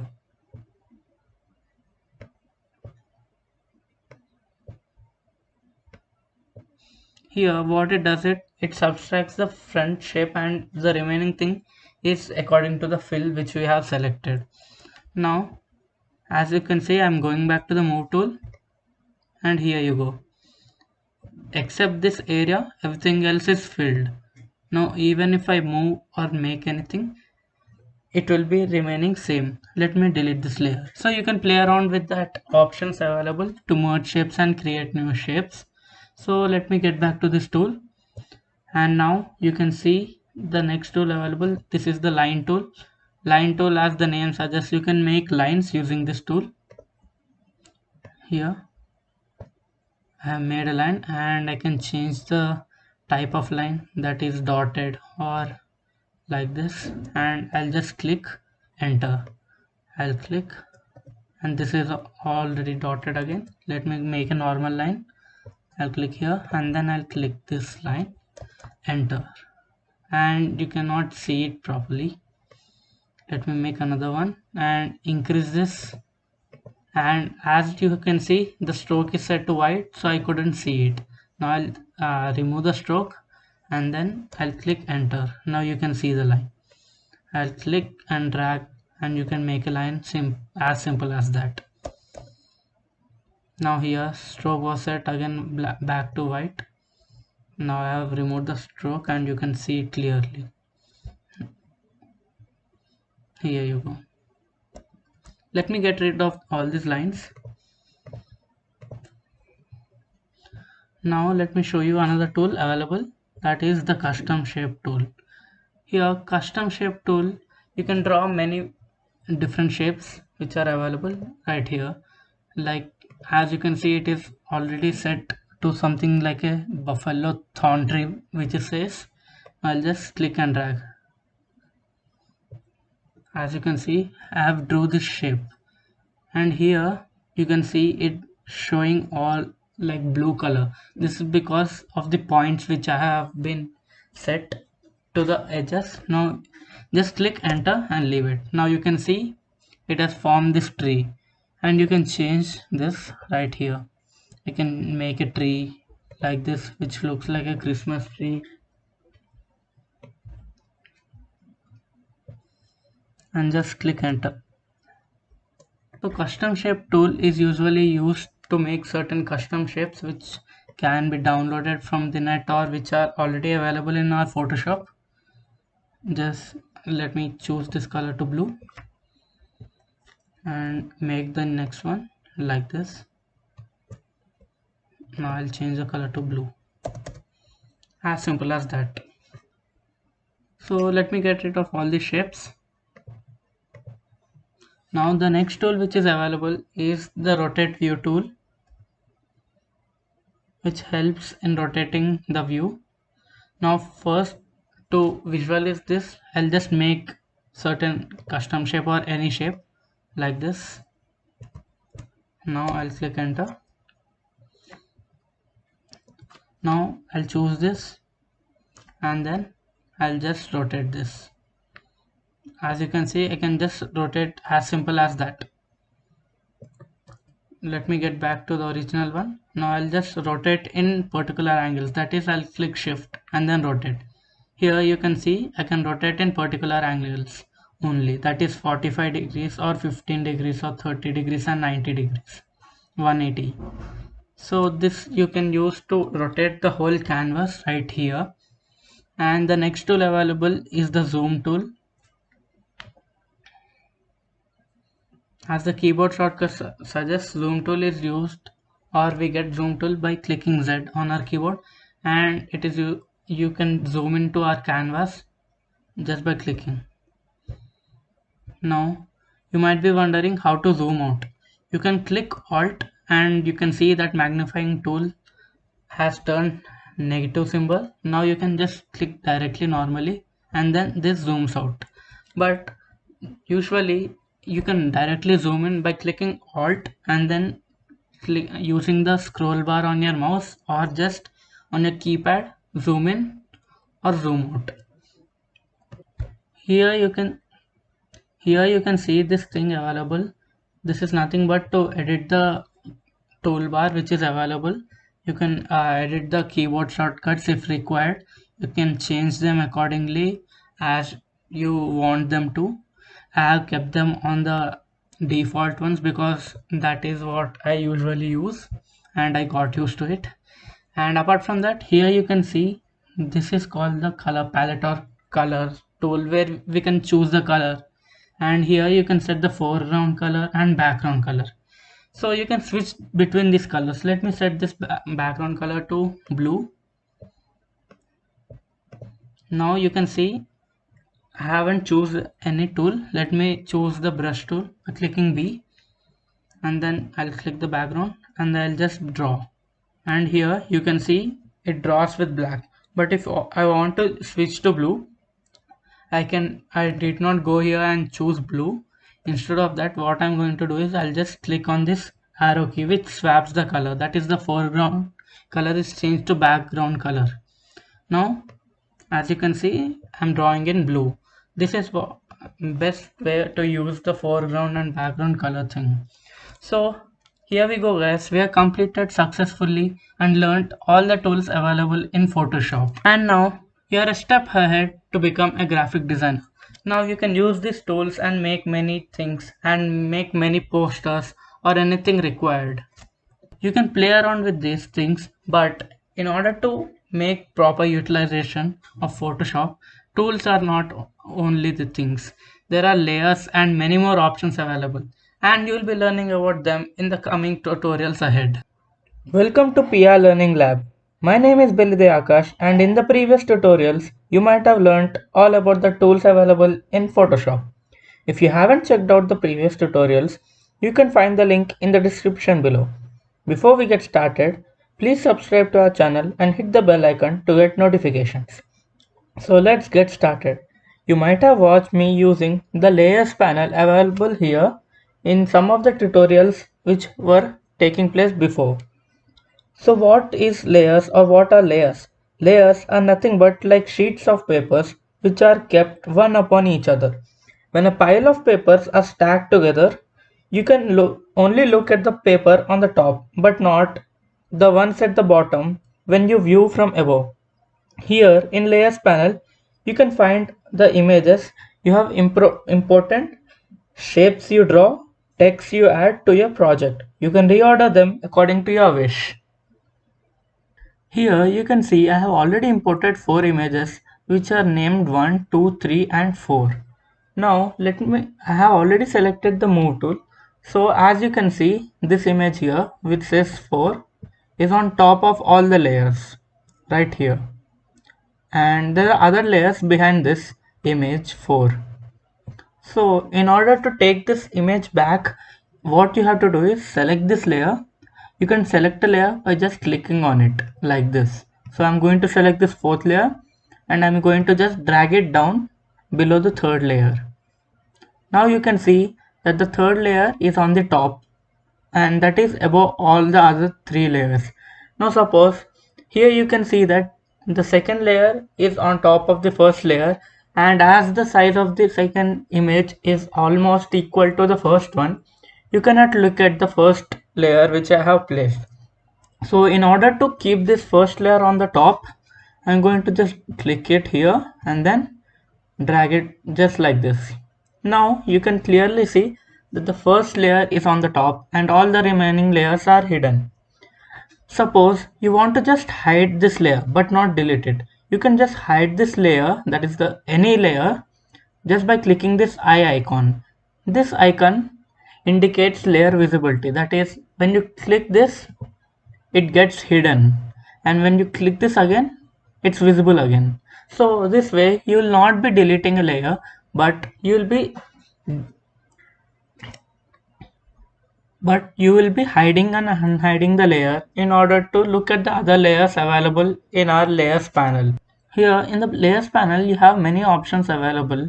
Now I'll start by telling you what does opacity mean. Opacity, I guess you might have already know what does opacity mean. Opacity is nothing but the transparency of the layer. Suppose I want this layer to be more transparent. So I can do this by clicking here and then dragging this to the left side, and now you can see that it has become more transparent. Now you are able to see the layers which are beneath, that is behind this first layer, that is 3, 4, 2, and you can not only change the opacity by dragging this, but you can also change it by clicking here and setting it onto your own, that is here 10% or 30 or anything of your choice.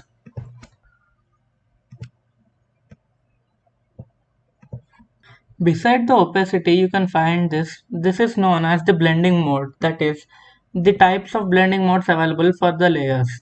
And you can just try out different blending modes and see what it does. Now, for now, I'm going to just select normal. And then, as you have seen here, right here, a blue outline has been formed. That is, I have selected this.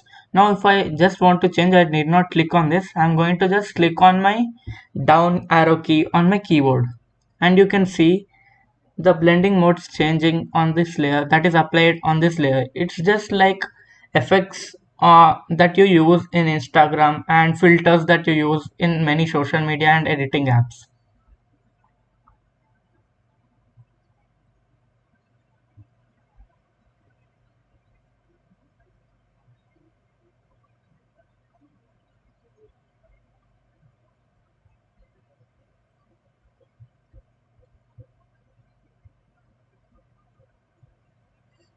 You can play around with this and learn many blending modes, and you can choose it according to your wish. Above normal opacity here, you can find some other options available here. These are the filter options. That is, you can filter your layers by either pixels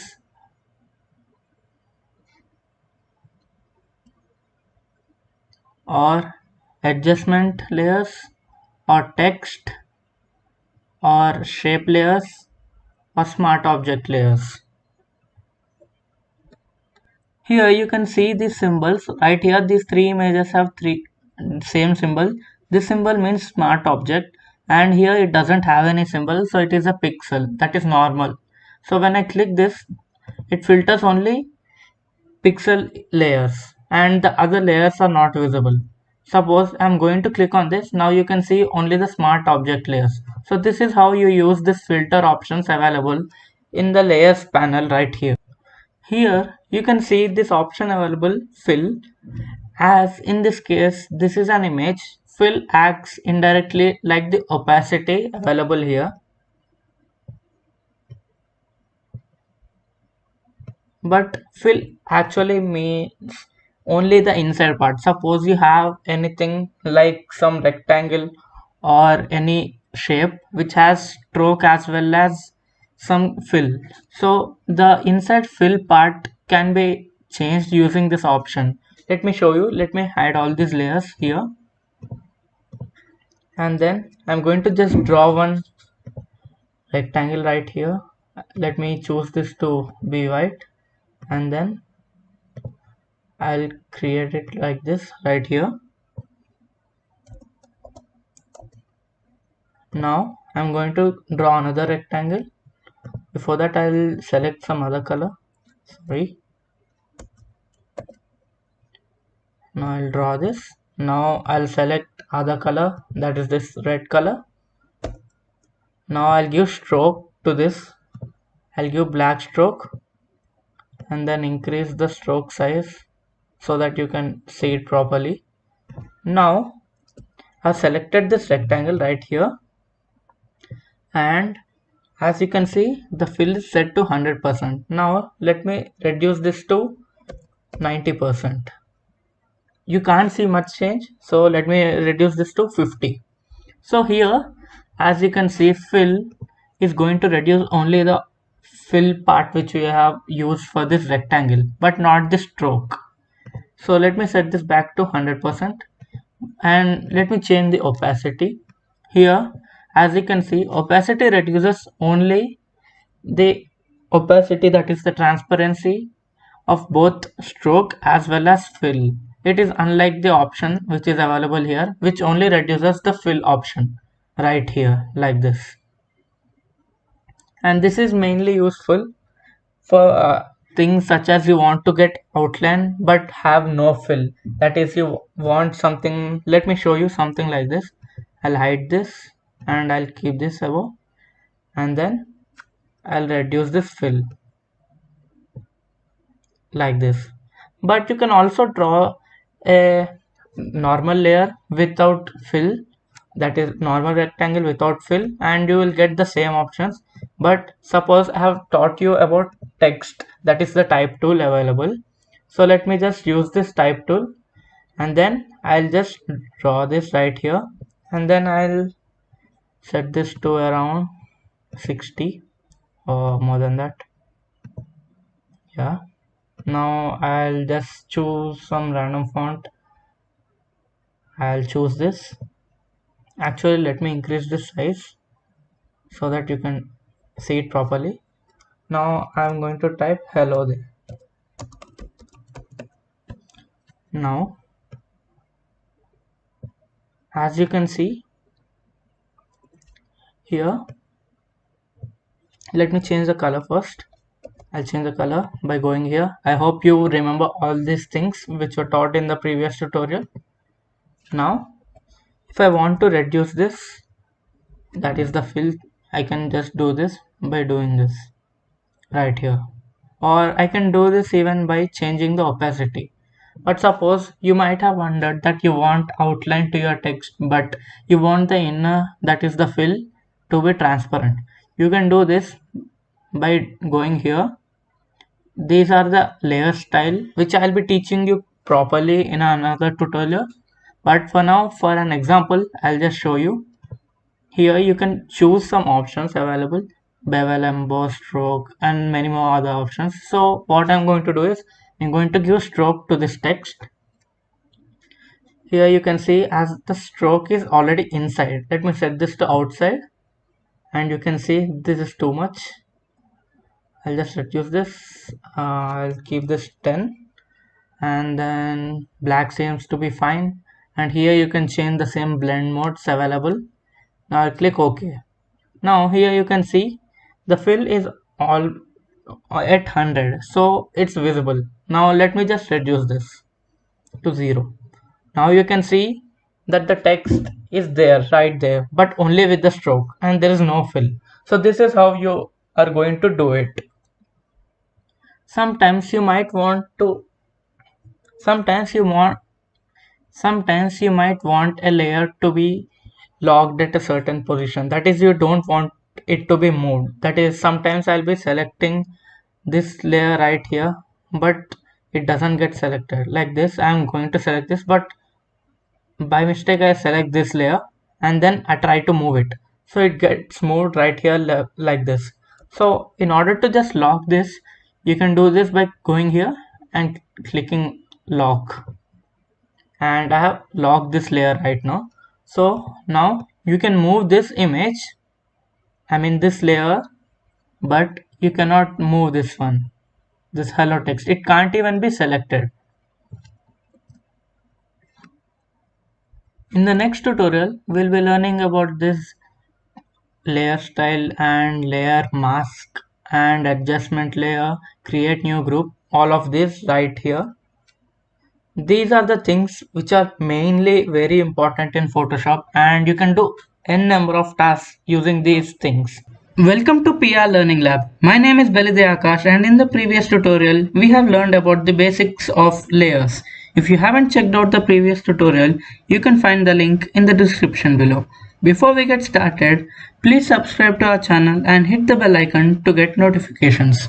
So let's get started. So today we will be learning about layer styles in Adobe Photoshop. Let me click on blending options available here by selecting this layer, and here you can see many options available or many styles available. Here I can choose the first thing, that is the styles, and here as you can see it says basics, which doesn't do much. It just gives something like a shadow here. And let me get back to the original one, and here you can see natural, which are inbuilt files available in Adobe Photoshop. And when you click here, you can see these are something like images or something like layer styles which we can apply. This is something like soil, and these are something like some hills from above, satellite images. This is something like wood or mud, and you have many more options available as you can see, and you can try many of these.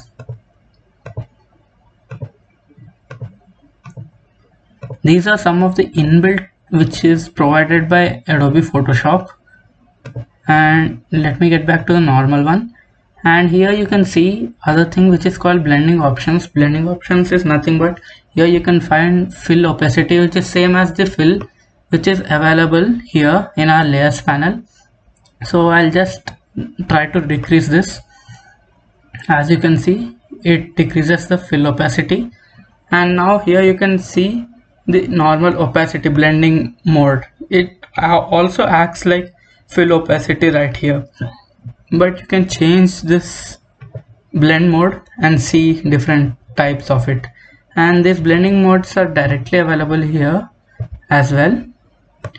And here you can change the channels, which right now it's selected on red, green and blue, so it's mixture of all of those colors.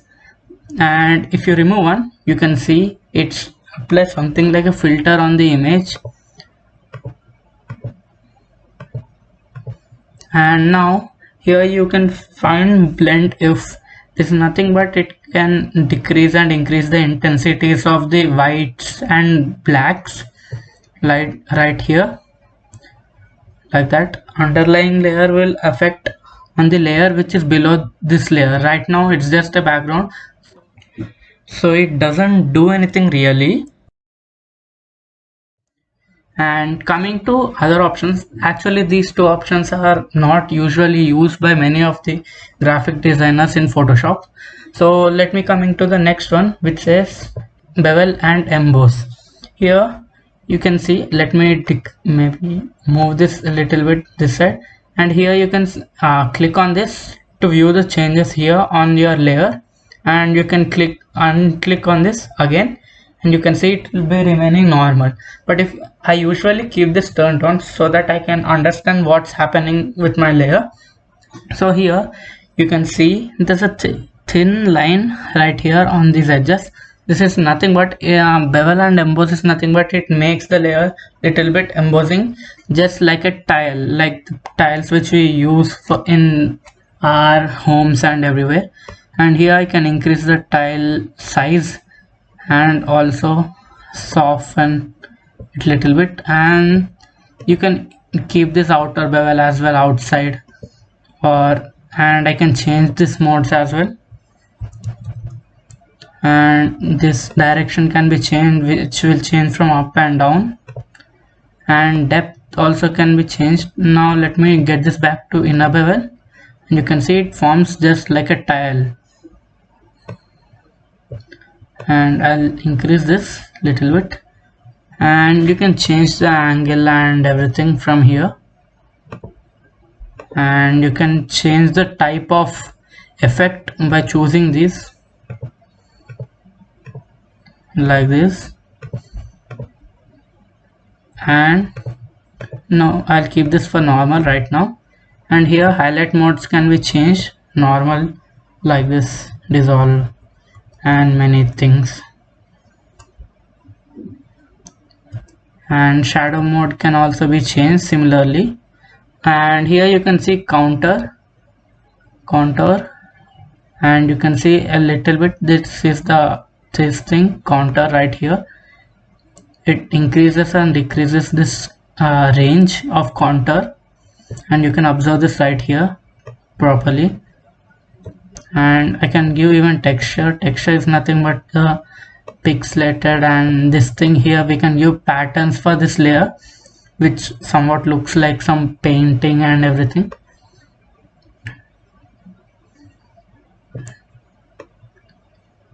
And we can invert this as well.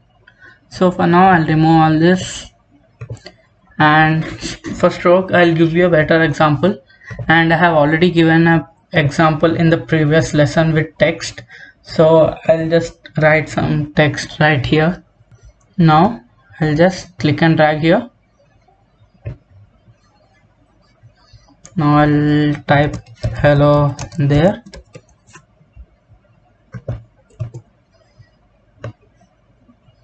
and as you can see I'll just change this to maybe complete red. Yeah, seems fine. Now I'll select the move tool and then keep this in middle, and I have already selected this layer, so I'll get back to my layer styles, and then I'll select this stroke option available here. Right now you can see the stroke is positioned inside, so and the color is white, so I cannot see anything. But let me change this to outside. Here you cannot see the stroke as well because it's getting mixed with the outside background color. Now I'll change this to black so that you can see. So stroke is nothing but outline to our text or any layer which is available. And here I can increase the size of the stroke. Simple as that. Yeah. And I can change it to outside, inside or center. Center means it will increase both inside and outside. Now you can change even the blend mode. Now let me just increase this. Yeah, seems fine.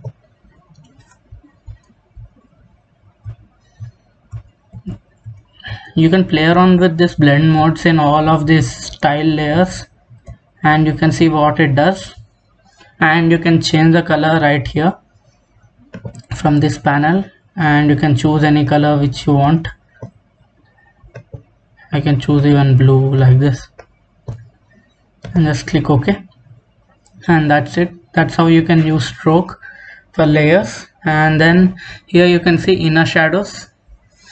Now I'll just remove the preview, and then you can see it's normal text, but when I click on the preview which applies inner shadow, and here you can see it gives me a shadow effect inside the text which gives me something like a paper cutting effect. Now I can increase the distance and you can see it's increasing something like a depth feel. And then I can increase the choke as well. Choke increases that intensity of the shadow, and this increases the size of shadow.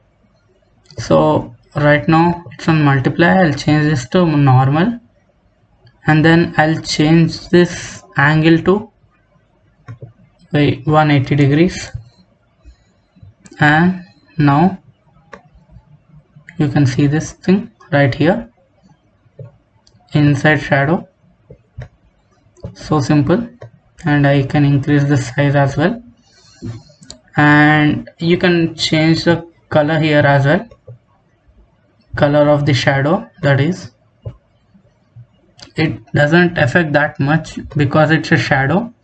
Just gives something like a glow effect by choosing a different color. Generally we go with blacks for shadows, so that because shadows are usually black.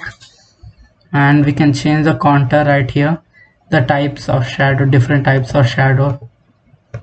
And I'll get back to normal, and you can see here there is this option available here. When you click on this, it adds another stroke layer or inner shadow layer, and this, I mean, that is inner shadow style or inner stroke style. And you can you can apply multiple strokes, multiple inner shadows and drop shadows, and you can try many effects and you can create many things using this layer styles. Now I'll go with inner glow, and here you can see blend mode is screen. I'll change this, and I'll just change this color to purple maybe. Yeah. And then as here you can see choke is set to 0, so it doesn't show anything right now. And here as you can see, now you can see little bit glow effect, and I can increase the size as well, and I can change precise and softer technique. And here counter can also be set here, and like this as well. And I can keep this something like gradient effect. Here actually it is a gradient fade effect. And for this, let me just change the background color. I'll just set using this rectangle right here. I'll make a rectangle or square, and I'll choose black for now.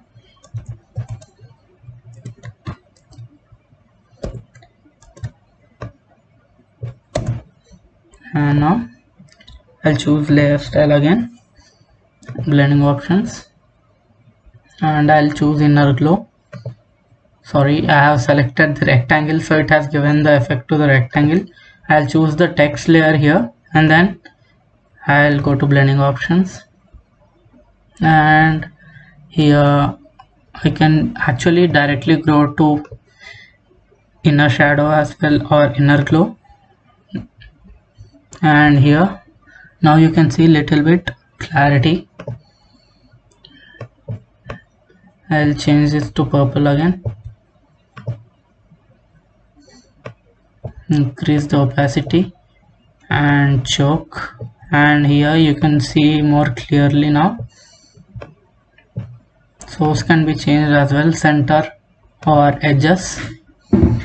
Now I'll change this to satin, and here satin is nothing but this kind of effect, and this effect style can be changed right here like this, which gives something like a what do you say, like a glowy effect, but grand effect. And here you can change the distance and size. You can even change the angle for this like this, and you can play around. This looks like something like a volcanic texture applied on your text layer.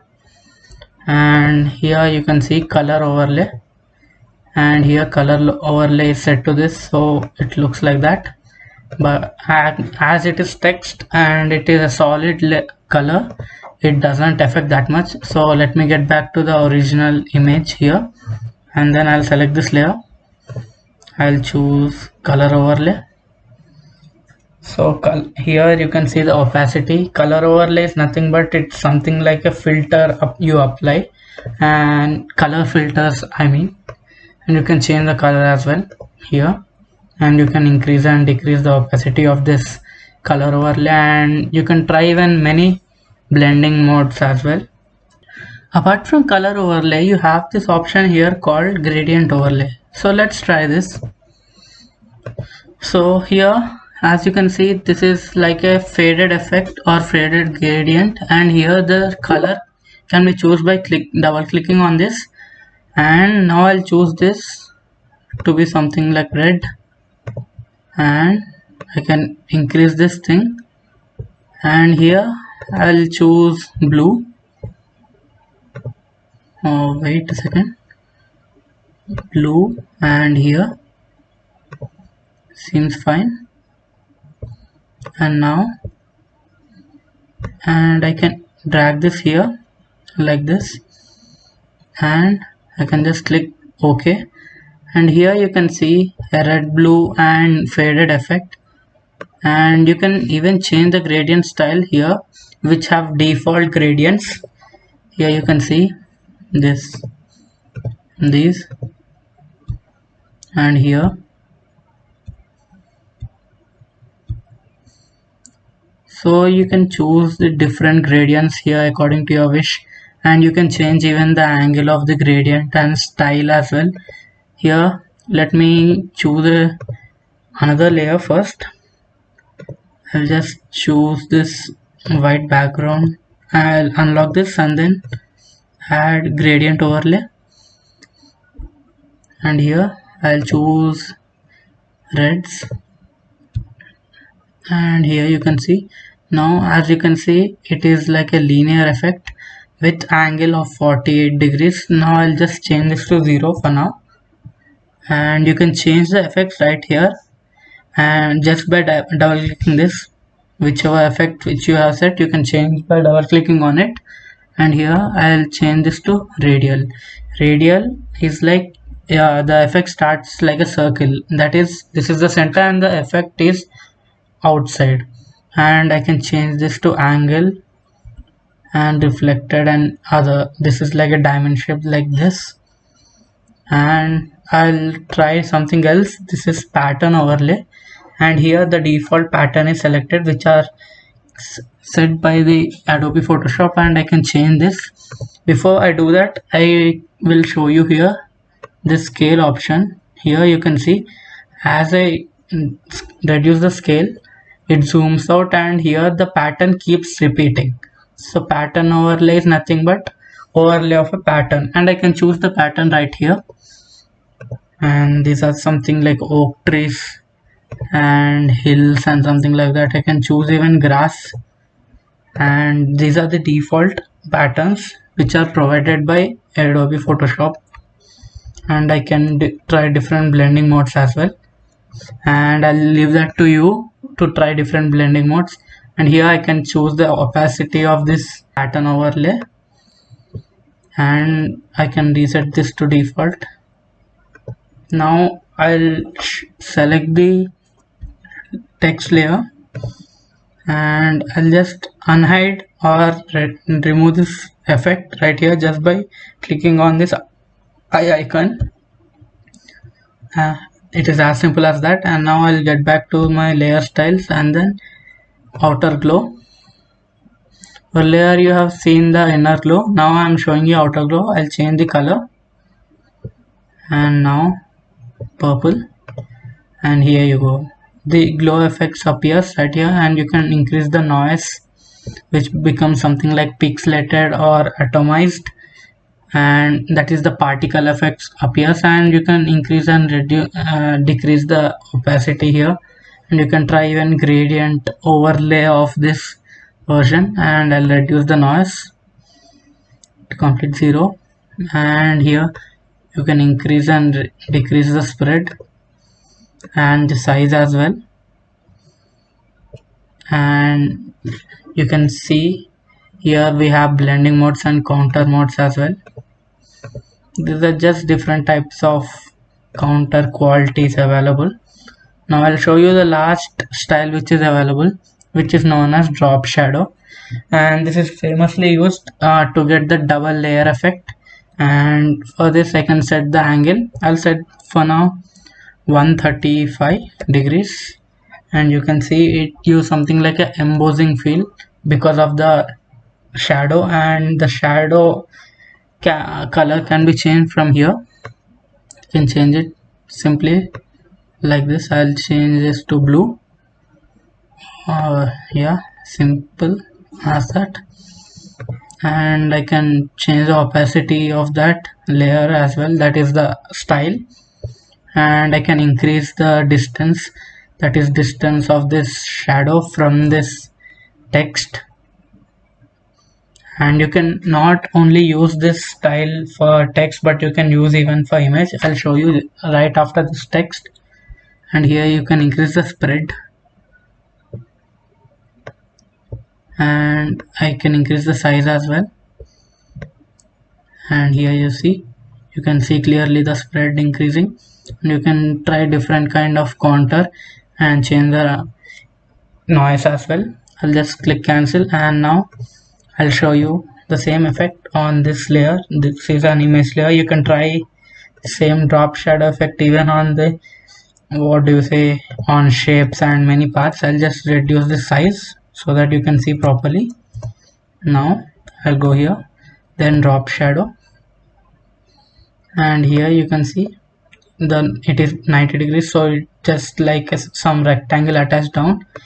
Change this to 135 degrees, and you can see it gives something like a frame which is set on a wall, and it has some shadow. And I can change the shadow color as before like this.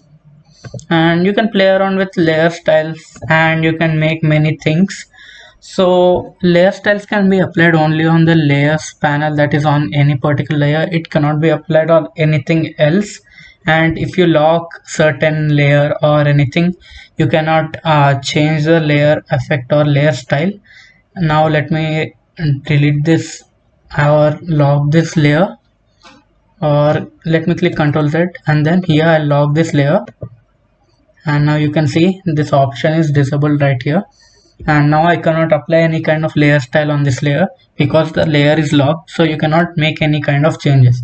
So in the next tutorial we'll be learning about the other things available here. Here you have new adjustment layer, layer masking, and new layers, and many more things. Welcome back to PR Learning Lab. My name is Belide Aakash, and in the previous tutorial we have learnt about the layer styles and blending modes. If you haven't checked out the previous tutorial or any of the previous tutorials, you can find the link in the description below. Before we get started, please subscribe to our channel and hit the bell icon to get notifications. So let's get started. So in the previous tutorial we have learned about the layer styles which could be applied on each of the layers.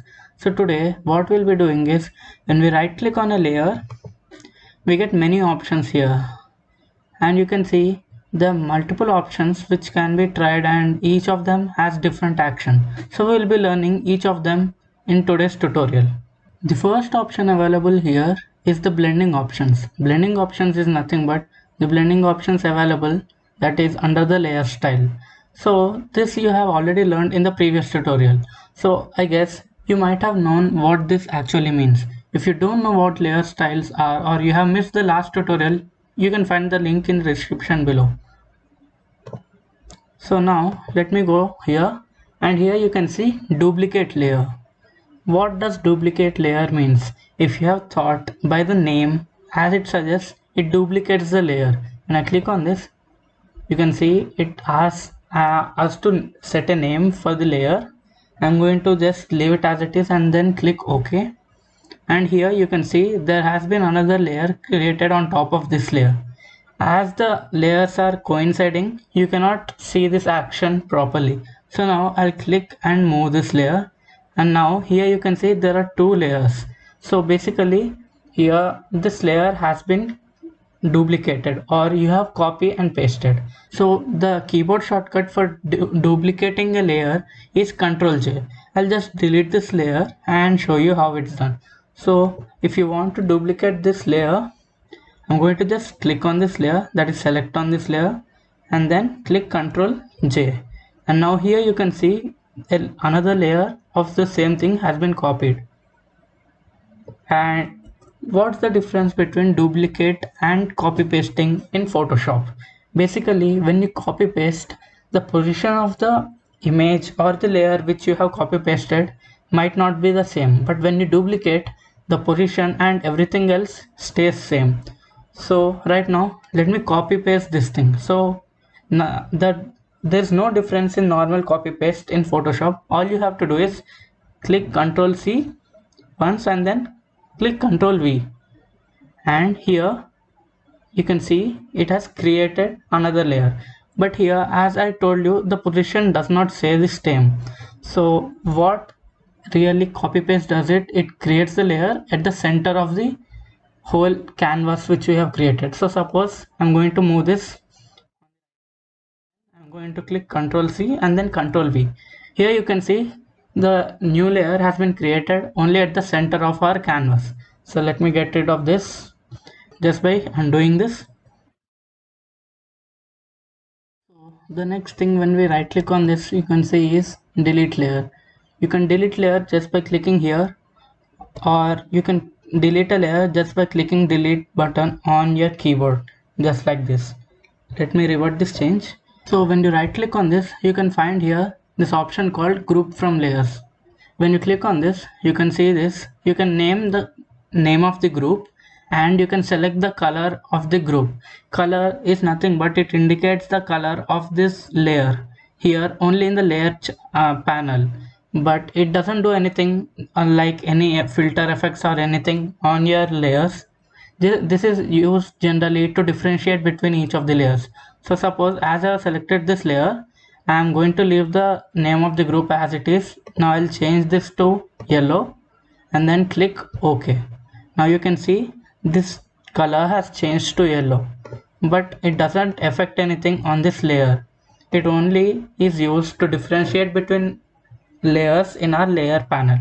So let me get this back to original.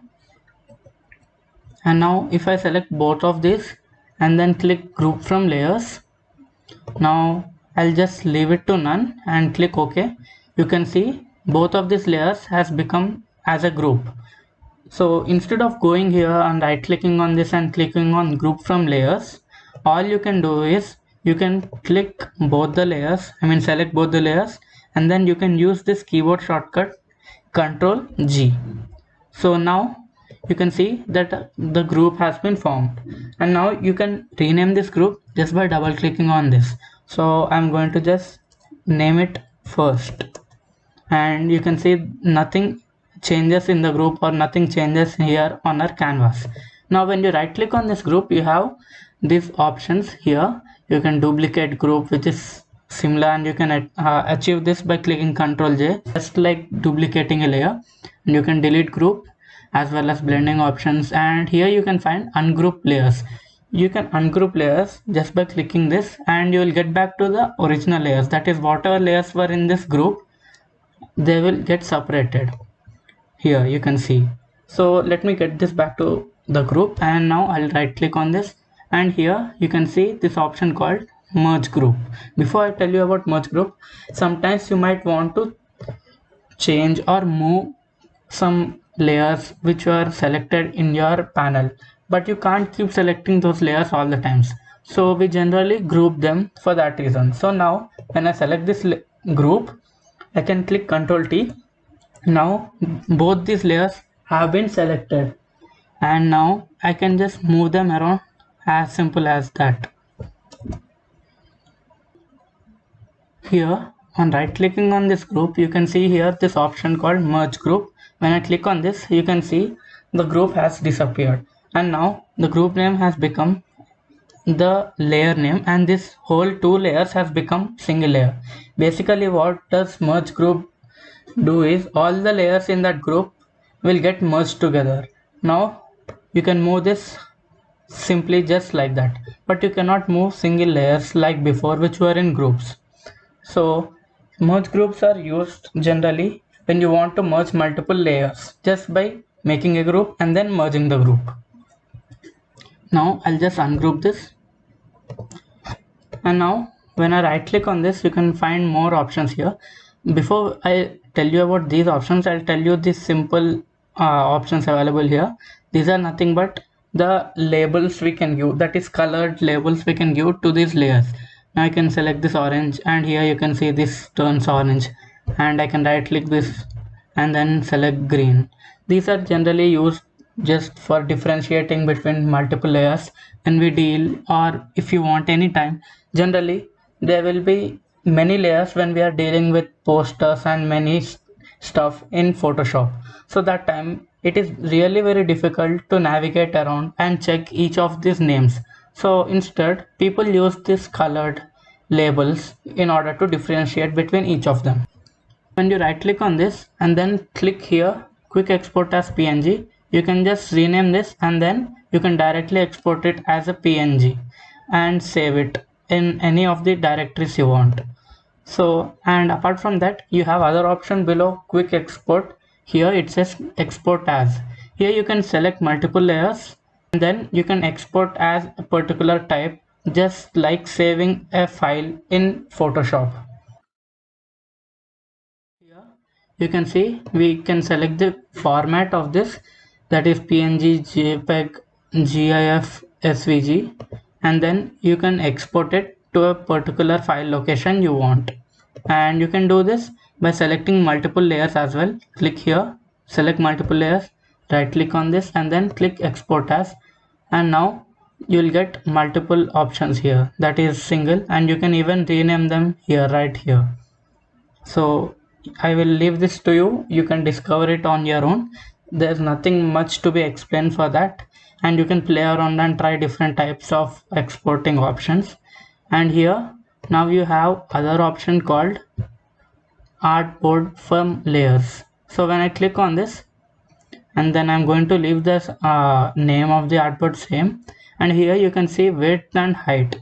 This width and height are nothing but the width and height of this layer, that is the selected layer. So when I click OK, you can see an artboard has been created, and the size of this artboard is equal to the size of the layer which we have created.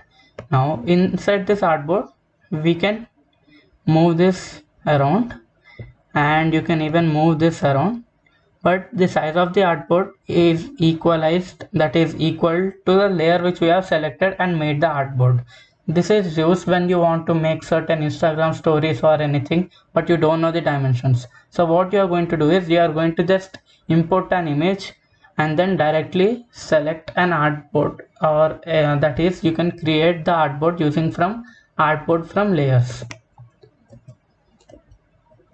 So here you can see another options below this artboard from layers. This says frame from layers. me show you what it does. When you click on this, here you can again see width and height. Here a frame is created and the width and height is set equal to the layer which we have selected. So I'm going to just click OK, leave the name as it is. And now here you can see this outer portion gets highlighted. Basically this is the frame and this is the part which is set inside. So we can move around this part which is set inside this frame, and you can see, or let me just hide this layer, and now you can see only this part is visible. So when I click this, double click on this, the inside part is selected, and then when I move this, here you can see only the part which is kept inside this frame is visible to us. The remaining part won't be visible to us. But suppose you want to move the whole frame, what you are going to do is just click once and then you can move it just like this. But if you want to move this image which is kept inside the frame, you are going to double click on this, select the image and move around like this. So this is as simple as that. I'm going to just get it back to the original file. So here you can see this symbol near this layer. This is nothing but the symbol which says smart object. So when I already imported these images, they were selected or made as smart object, and here you can see when I right click here, you can see this option called convert to smart object. So when I click on this, there's nothing much change apart from this color being changed, but the icon remains as it is. So when I right click on this and then click on this convert to layers, you get this pop-up, and here when you click yes, it gets converted to layers. So when I right click on this, here you can find the smart object option, but when I clicked earlier on a smart object already, that is right click, here you can find many options available. But here when it is a layer and I right click on this, you can find only the convert to smart object option. So when you convert some layer to smart object, you can get multiple options available here, and you can find and play around with all these options like new smart object via copy, that is similar to copy pasting or duplicating the layer, and you can edit contents, that is suppose you have made some changes or you want to make some changes, that is suppose. So here you can see this option called edit contents. So suppose this is generally used when you want to make certain templates. Here when you right click on this, you can see this option called edit contents. So this option is generally used for templates. So when I am going to keep this here right here and I just want to change the image or anything here, write this in this panel, or but I don't want to make any changes outside or anything else. So I'll click on this and then click on edit contents, and here I'll go. Now if I am going to maybe use brush tool, and then I'm going to just make certain paint here using the brush tool, and here you can see I have made so many changes. But when you go back here, I'm going to hide this layer, you can see this image is as it is, there are no changes. But when I'm going to click V and click Control Save, now when you go back, you can see the changes applied here as well, and here you can see this format called PSB. PSB is generally another version of PSDs, but here this is generally used for templates where you have to just edit some contents and make changes by saving the PSB file. So this can be attained by using smart objects. So let me get back to the original file. So here you can see some more options available here. I've explained the edit contents right now. So let me tell you what relink to file does. So when you click on relink to file, here you can select a file and then place it in the place of this file which or the smart object which is already available. But when it opens, the file size is zoomed in here, as you can see. So you can just click and make this small, and now it's normal. Now let me just get back to the original file, and here you can see other option called relink to library graphic. So you can do the similar thing like relink to file, and here replace contents. Here it is similar to again relink to a file, and here you can say export contents. When you click on this, you can save the file only as in .psb format, that is for general templates. And you have convert to linked, so here you can again save as the psb type. And here you have this option called convert to layers, which I have already done. When you click on this, it gets converted to normal layer, so it is no more a smart object and you won't have all those options here.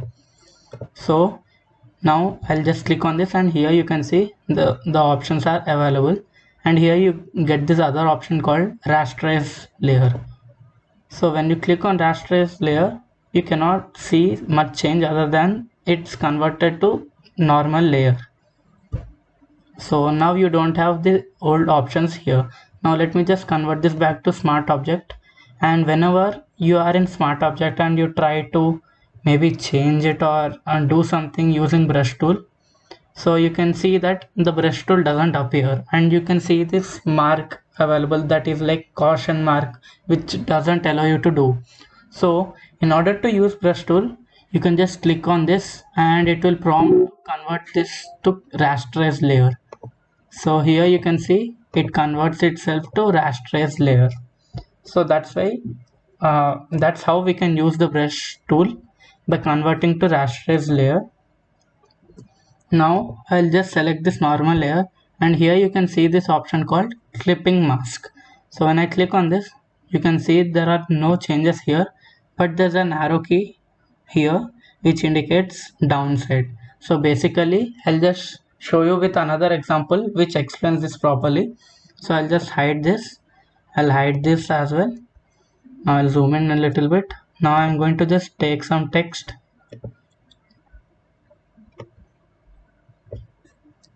I'll just type hello. Now I'll select all of this and then change the font color so that it will be visible for you. Now I'll change the font size, and here you can see this text named hello. Now I'm going to drag it to the center, and here I'll just pull this layer above this hello layer, and when I click on this, you can see you cannot see this text named hello or saying hello. So when I perform clipping art, you can see this happens. Basically when you perform clipping arts, the layer which is above a certain layer gets clipped to the layer which is below the layer which we have performed clipping art. So here what it does, it fits itself to the size of the layer which is below. So here we can just move around this layer, and here you can see this type or text which I have created is as it is, but this layer which I have clipped can be moved and be changed. So this is how you can find some text which have images inserted in them. So this is how people do it, just by clipping. This is so simple, and if you might have wondered how they do, that's by clicking and cutting each of the shape by selecting. That's not how they do it. They do it just by using the clipping mask tool.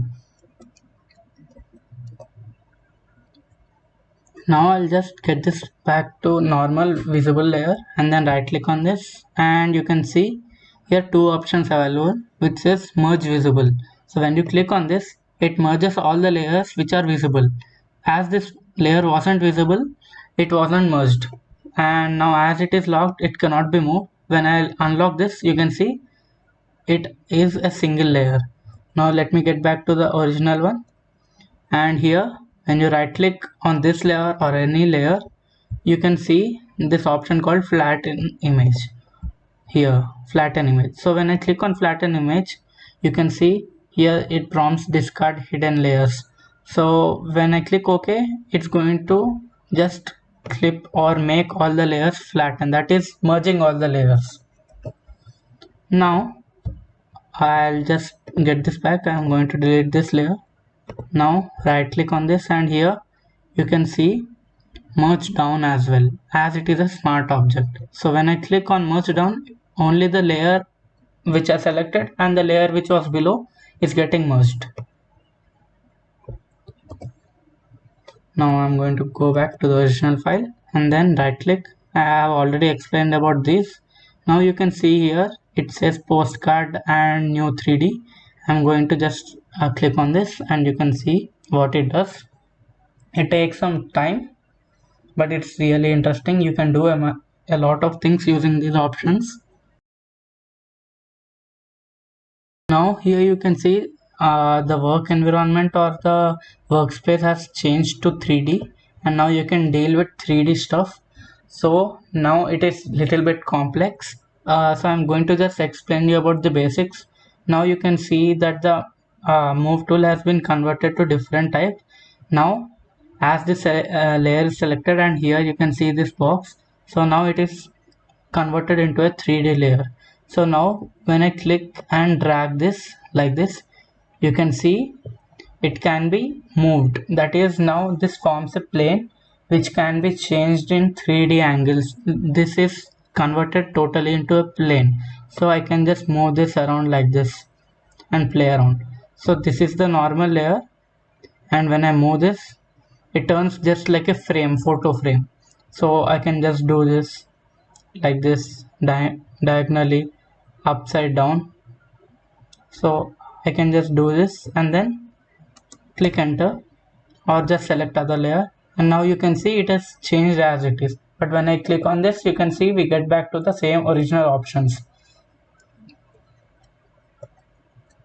So now what if I make a text layer, and I'm going to just create it here, and here you can't see it because it's hidden under these layers. I'll just bring it on the top, and here you can see hi. Now what if I select this layer and then right click on this and then go down and click on postcard. So now you can change this as well into 3-dimensional space. So this is how they keep cross text and everything in Photoshop. And I'm going to hide this, and now you can see. So you can use this postcard settings, or you can even say 3D layer, 3D workspace, and change your layers into 3D effects. And to get back to original workspace, you can go to here workspace and click essentials. Before that, I'll just get this back to original. Now I'll click on Windows workspace and essentials. Now it's back to its original file, but here you can see it is still under 3D. So as this was still under 3D before I reverted the changes, so it's still showing this option. So I'm going to just click Ctrl Z. Now it's totally normal back to the original layers. And when you go here, click on this text or any image and right click here, and you can see this new 3D extrusion from selected layer. When you click on this, you get the same option here. Now here you can see I can zoom this back inside or outside, and here like this. And here you can see it got all the shadow as well as left and right side, that is, it became totally 3D. And here you can see this new panel here says 3D. Now if I select this layer, you can see how it became a 3D text. So you can play around with these options and create many more things. And you can get back to the workspace just simply by going back to essentials and default, and here I'll just click Ctrl Z and get it back to the original one. It's back to original one, and you can see this is how we can use these options available just by right clicking. These are very powerful and you can use it to try out many different things in Photoshop. Welcome back to PR Learning Lab. My name is Belide Aakash. In the previous tutorial, we have learned about the layer styles in Adobe Photoshop. If you haven't watched the previous tutorial, you can find the link in the description below. Before we get started, I kindly request you to subscribe to our channel and hit the bell icon to get notifications. So let's get started. So today we will be learning about adjustment layers in Adobe Photoshop. Adjustment layers are nothing but the layers which are used something like a filter or some effect on the layer which is already present. Right here I have already imported a image in Adobe Photoshop. So let me go here, right here. This is where you can find adjustment layers. So once you click on it, you can see multiple option pops up. So here I can just select each one and I'll just show you. Suppose whenever you want to fill a background, that is you want to make a background with a particular color, usually you might have done using the rectangle tool. That is, you click on rectangle tool and then suppose here, right here it's in white fill, and then I'm going to just click and drag, and now you can see that background is white. This is usually what people do normally, but there's another alternative instead of dragging and doing this, and this is the solid color layer, adjustment layer. Here when you click, it automatically creates a layer and the size of the layer is equal to the size of the canvas, and here you can choose the color which has to be filled. That's why it's called solid fill. And here you can see, and when I drag this below, you can see it disappears because this layer is right above this. And here you can see there's this rectangle which is formed right behind this, beside this layer. So you might be thinking, what is this? So this is nothing but mask. So in layer mask, it is nothing but you can edit the maskings, that is you can add or delete a particular mask. So what I'm going to do is, now I'm going to take the eraser tool using the keyboard shortcut E, and then click on OK. It will rasterize the layer, and then I'll just remove this color.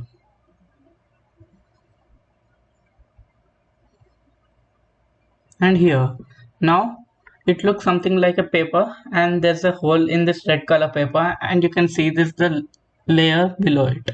And you can try masking for each and every adjustment layers. So I'll go ahead and tell you about the all other adjustment layers. Here you can see this option called gradient. This gradient is nothing but similar to what we have seen in our layer styles, that is the gradient fill option. And here this fill option is applied to the whole layer, that is to the whole canvas which you have made. And you can choose the type of gradient you want right here, and then angle as well, and you can choose if you want it to be radial and everything. You can reverse this effect as well, that is inverting, and you can just click OK.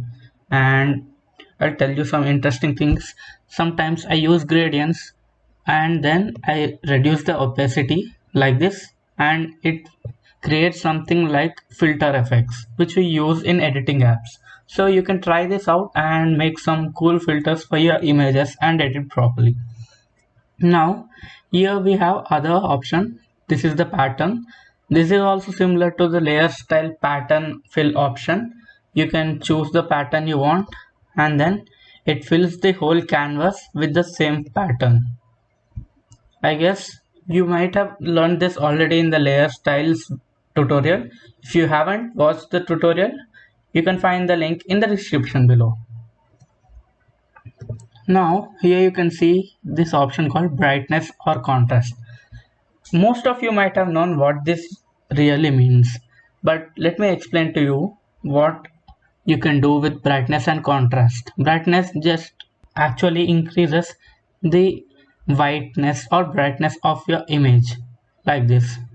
As you keep increasing, it becomes bright, and when you keep decreasing, it becomes dark. So it's basically the presence of light. And here you can see this called contrast. So what is contrast? Contrast is nothing but the density of the colors in the layers which we have created in Adobe Photoshop. So when I reduce, you can see it doesn't affect that much. But when I increase, you can see it slightly increases the brightness as well. Here it's basically the contrast of the colors. Now you can see clearly how much it changes. Here you can find the next one which says levels.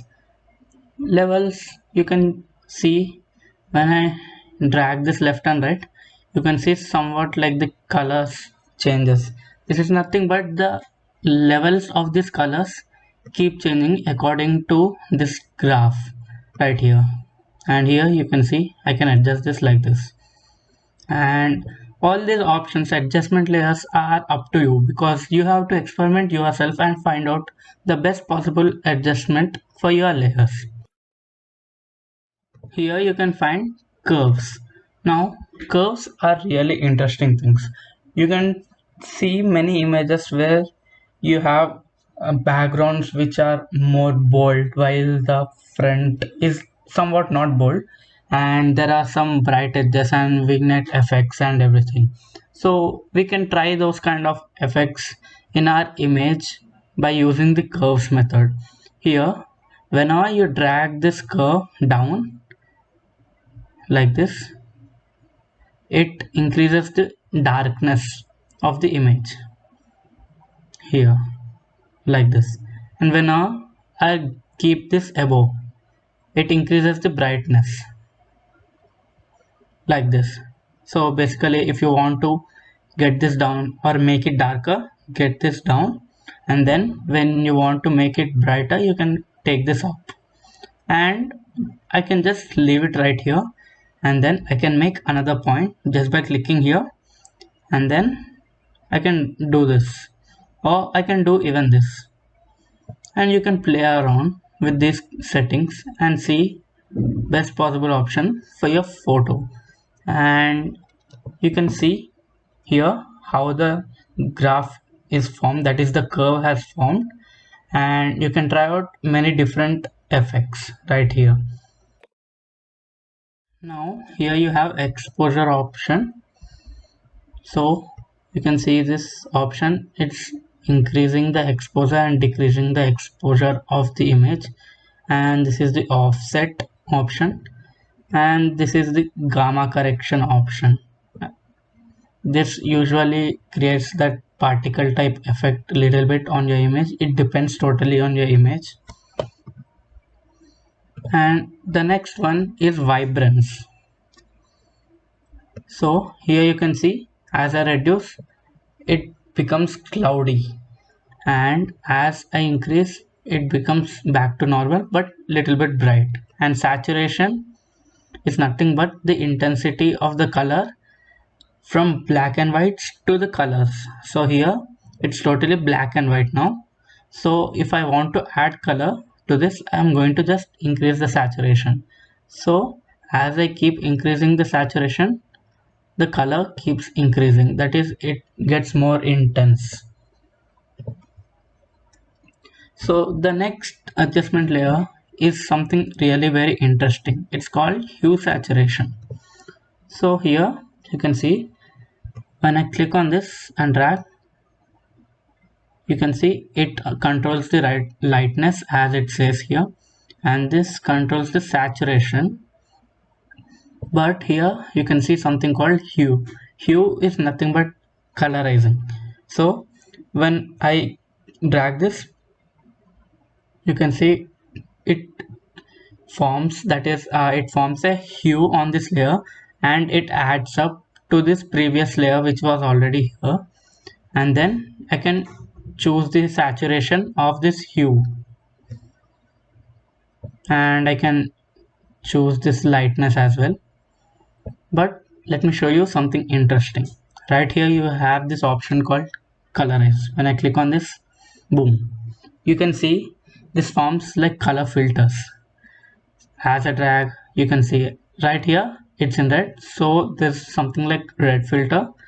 And then here I have green, blue, purple or pink, and then back to red. And I can change the saturation as well, and here lightness. You might have seen images with similar themes in Instagram, like multiple posts with similar themes, like these colors. These are called hue saturation adjustment layers. And here I have already explained you. Now what we can do is erase this masking layer. So I'm going to go to E, that is the eraser tool, and then I'm going to select this, and you can erase this part. I'm just doing this roughly so that you will have an idea of what you can do.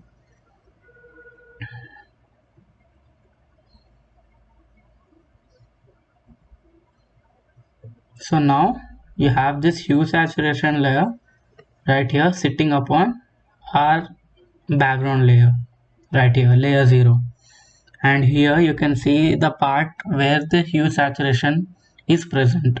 This black region is nothing but where the masking effect isn't present. That is, this layer adjustment layer effect is not there whenever there is black color, and wherever it is white, there you have this layer effect. Now I'll create another hue saturation layer, and then I'm going to click on colorize again, then like this I'm going to take this to red, and then I'll go back to the eraser tool, and then I'm going to erase this part.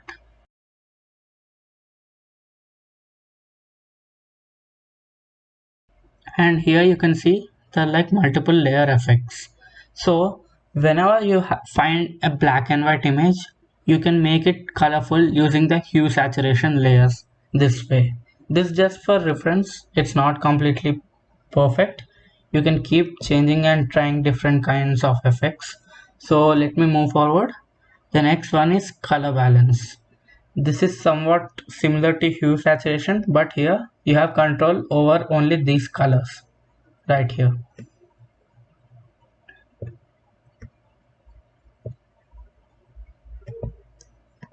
I'll delete this layer, and then here you can see the next one, which is the black and white. By the name you might have already known, it is applied a black and white tint on all over our layer.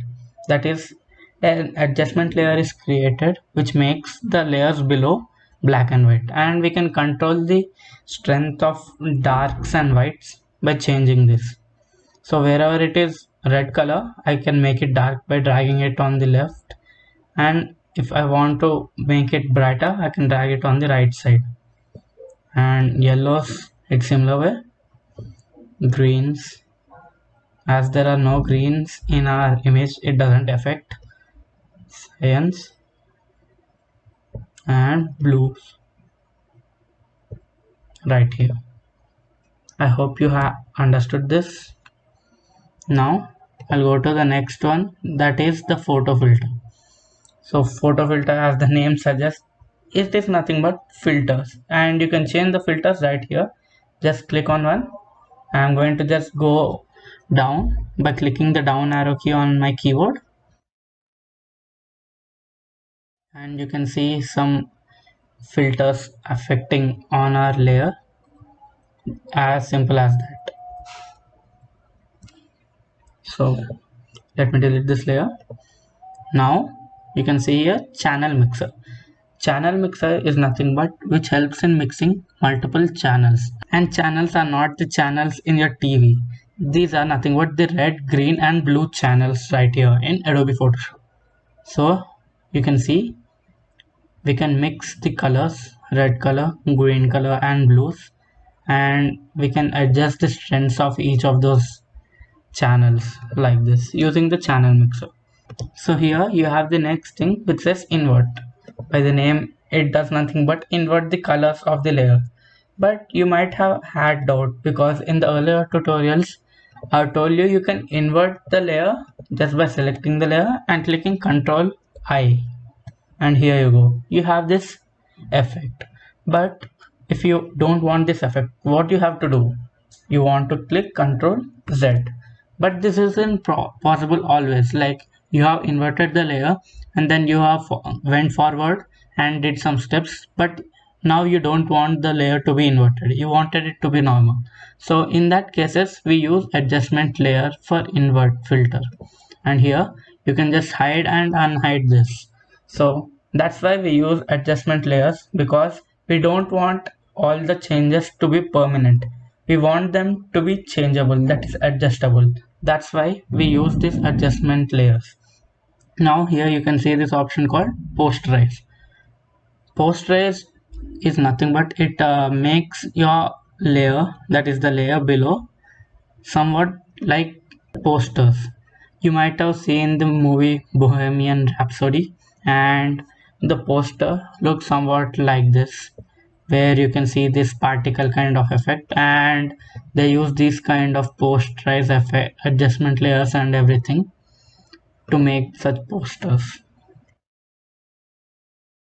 You can find threshold, and it's nothing but the threshold of each color. Now I'm going to drag it right side and it's going to reveal itself basically. And here you can see the threshold of this color is right here. And then again you can see this graph and understand as well. This is the first color, then second, third, fourth, fifth, sixth, and you can see here second, third, fourth, fifth, and as I go forward it becomes dark. And now you can see this gradient map. Gradient map is again similar to our gradient option available here, and here you can choose the kind of gradients you want. I'm going to click this and then I'm going to click close this, and now here you can see I don't like this effect. I want it to be inverted. You can do this directly by clicking reverse right here, and this seems better. And here we have our last option called selective color, and here you have specific colors and we can control those specific colors like this. Now you can see,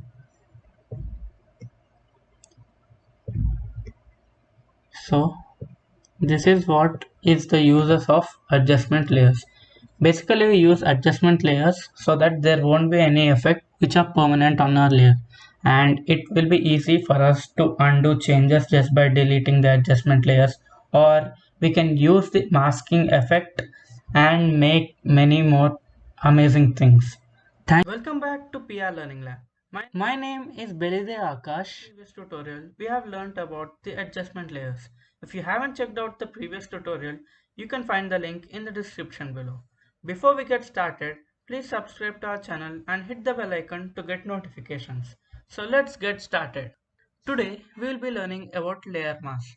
When you click on a particular layer, you can find the layer mask option available here down, which says add layer mask. So what exactly is layer mask? Layer mask is nothing but it is like a filter or some particular paper which you have stuck above another paper. Basically, so suppose I have made a particular duplicate of this and I'm making certain changes in order to make sure that this layer is as it is and I can come back to this layer whenever I wanted to.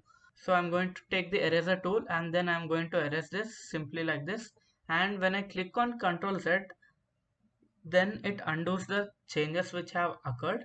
So this is easy when we are doing certain particular steps, that is one or two steps. And suppose you are going to save this file. So when you save this file, close this file and then you open this file again tomorrow, and then you want to go back to the original layer. So when you try to press Ctrl Z, it doesn't undo the change. So in order to have flexibility in changes, we use layer masking. Now let me show you how we can use layer mask. Here, click a particular layer, you want to apply the layer mask and then just click on this icon, and here you can see another thumbnail which pops up and it is of white canvas. White means visibility and black means invisible. and the shades between black and white are the opacity. So basically layer mask deals with gray codes, that is the shades between black and white only. Here as you can see, I can switch between the foreground and background colors which are white and black only. Even if you select another color, that is suppose red, I click OK. Now you can see it chooses a gray color because layer mask deals with only gray codes.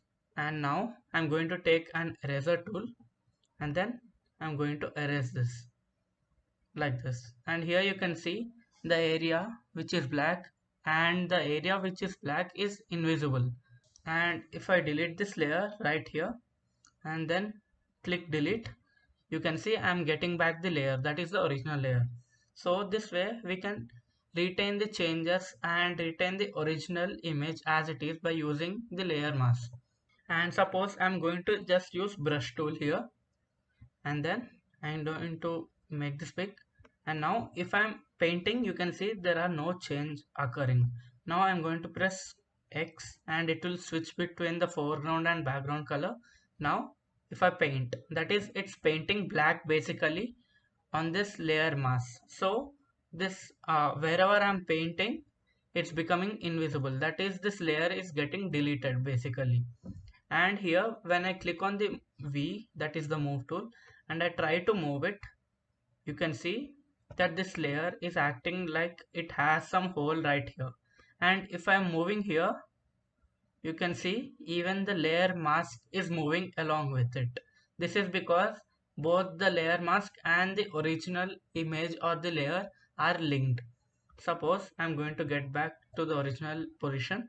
Now if I unlink this, now if I move this, you can see I can move basically the masking which I have made, that is wherever I had deleted the visibility.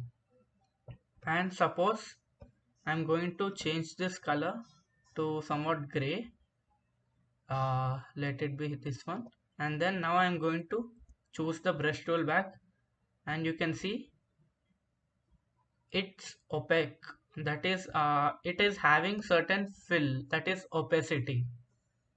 Now this way you can try to get certain layer gradients and stuff like that. So I'll show you how to do that. Now go here, you can see this option called gradient tool. Now click on this and let me make a gradient from this region right here. I'm going to click and drag it till here, and then you can see a gradient effect which is applied on our layer mask. And this way you can try many other styles. Here I can show you. Now I have selected the grays and now I'll try this. I have selected this. Now I'm going to just try this way, and here you can see, and I'll show you another one.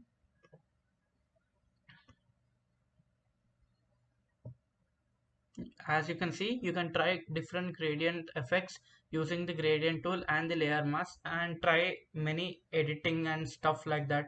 Suppose you want to make a magazine where you want to have certain face here and then some faded effect for your layer, and you can use the gradient tool as well as the layer mask to create such things. Now let me get back to the original file.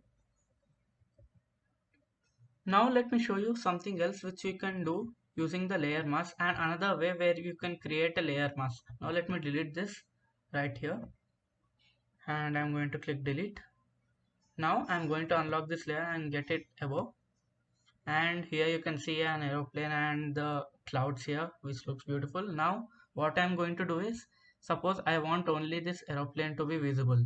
So sometimes what I used to do before I knew layer mask is, I used to take the eraser tool and then delete this, or I used to take the selection tool and then select this aeroplane, which I'm going to do right now. But sometimes I did that using the selection tool and then saved and closed, but I couldn't get back the layer which I wanted to the original file.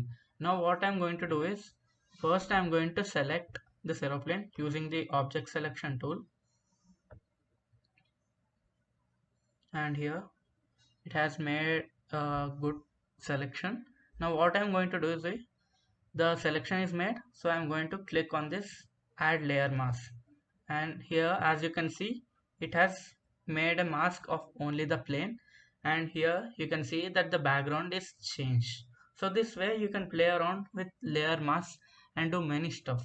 And as the layer is linked, you can see if I move the aeroplane here, that is the layer, that is the original layer is moving, as well as the mask is moving. So simple. And suppose if I unlink this, and now as you can see it has the shape of the aeroplane like this.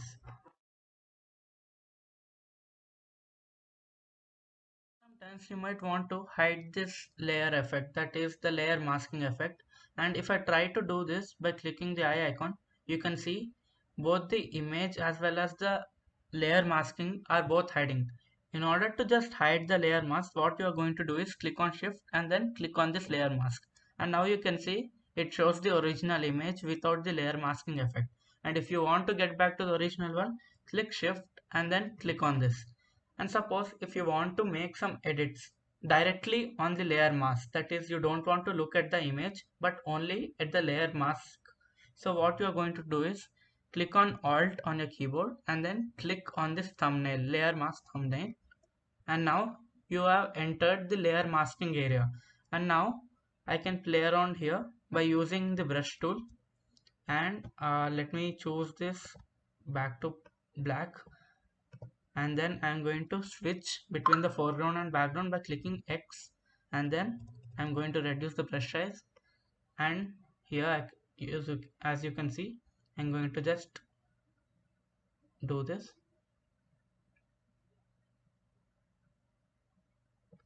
and here you can see this applied on the layer mask. So if you want to get back to the normal layer with the layer masking effect, you're going to click on alt and then click on this thumbnail, and now you can see this has changed even in the original file. So this way you can use layer masking and try many things like changing the background and retaining the original file as it is. Suppose you want to make the same selection but on different backgrounds, so in that case you need not delete the original file, you need to make use of only layer masking. And you can play around with layer masking by applying even hue saturation. So let me show you.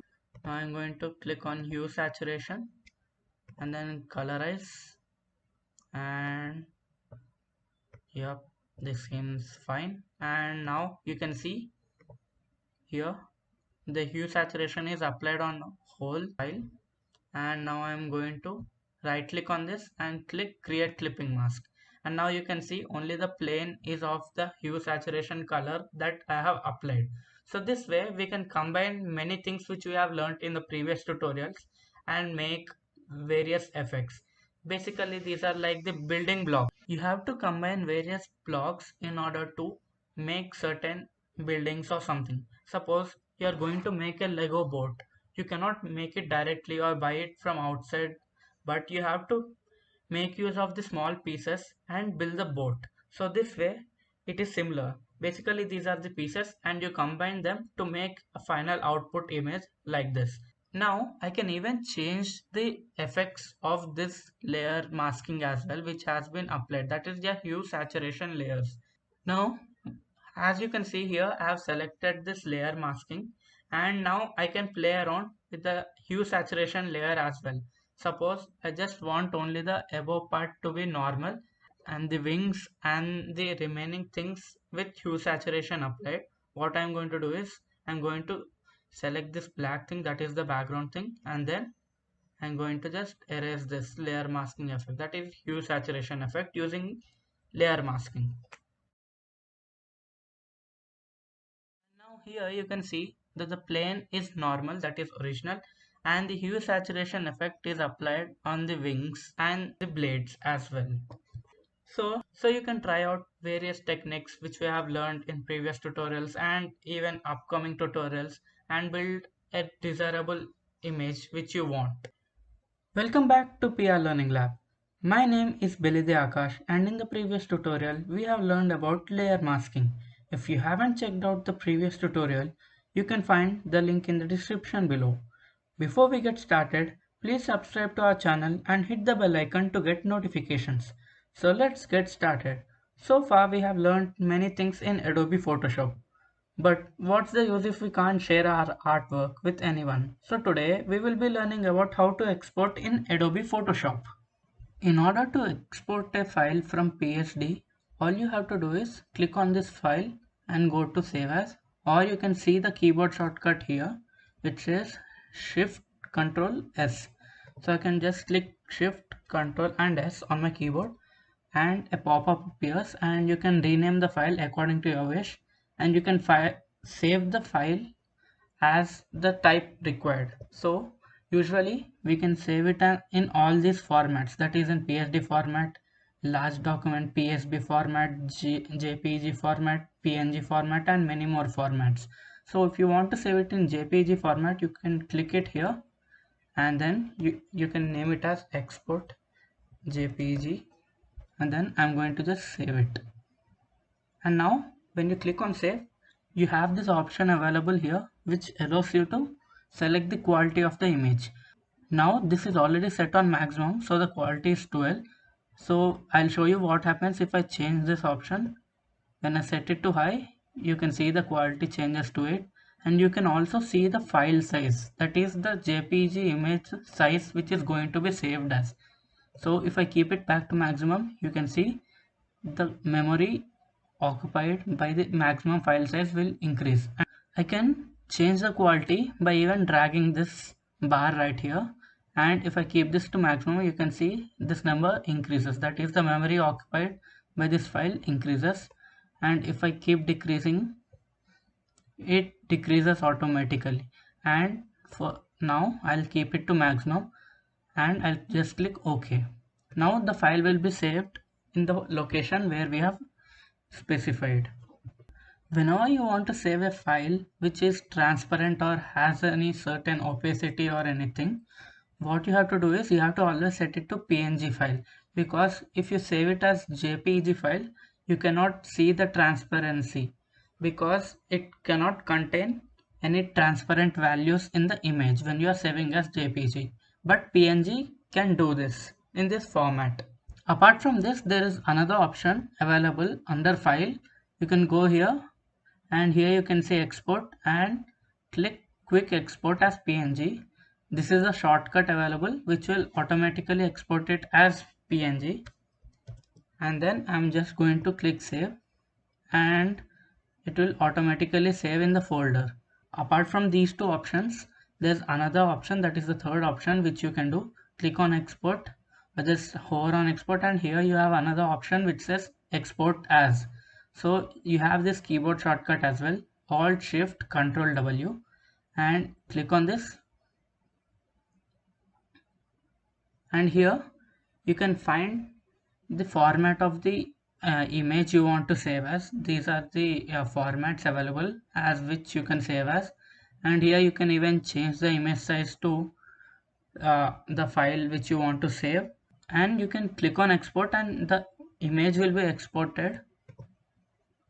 Here as you can see, the image will be exported to the folder which I have selected. So sometimes we make artworks for our websites, but we don't want the artworks to be so huge, because whenever someone is visiting, the loading time should be reduced. That is, the images should load instantaneously.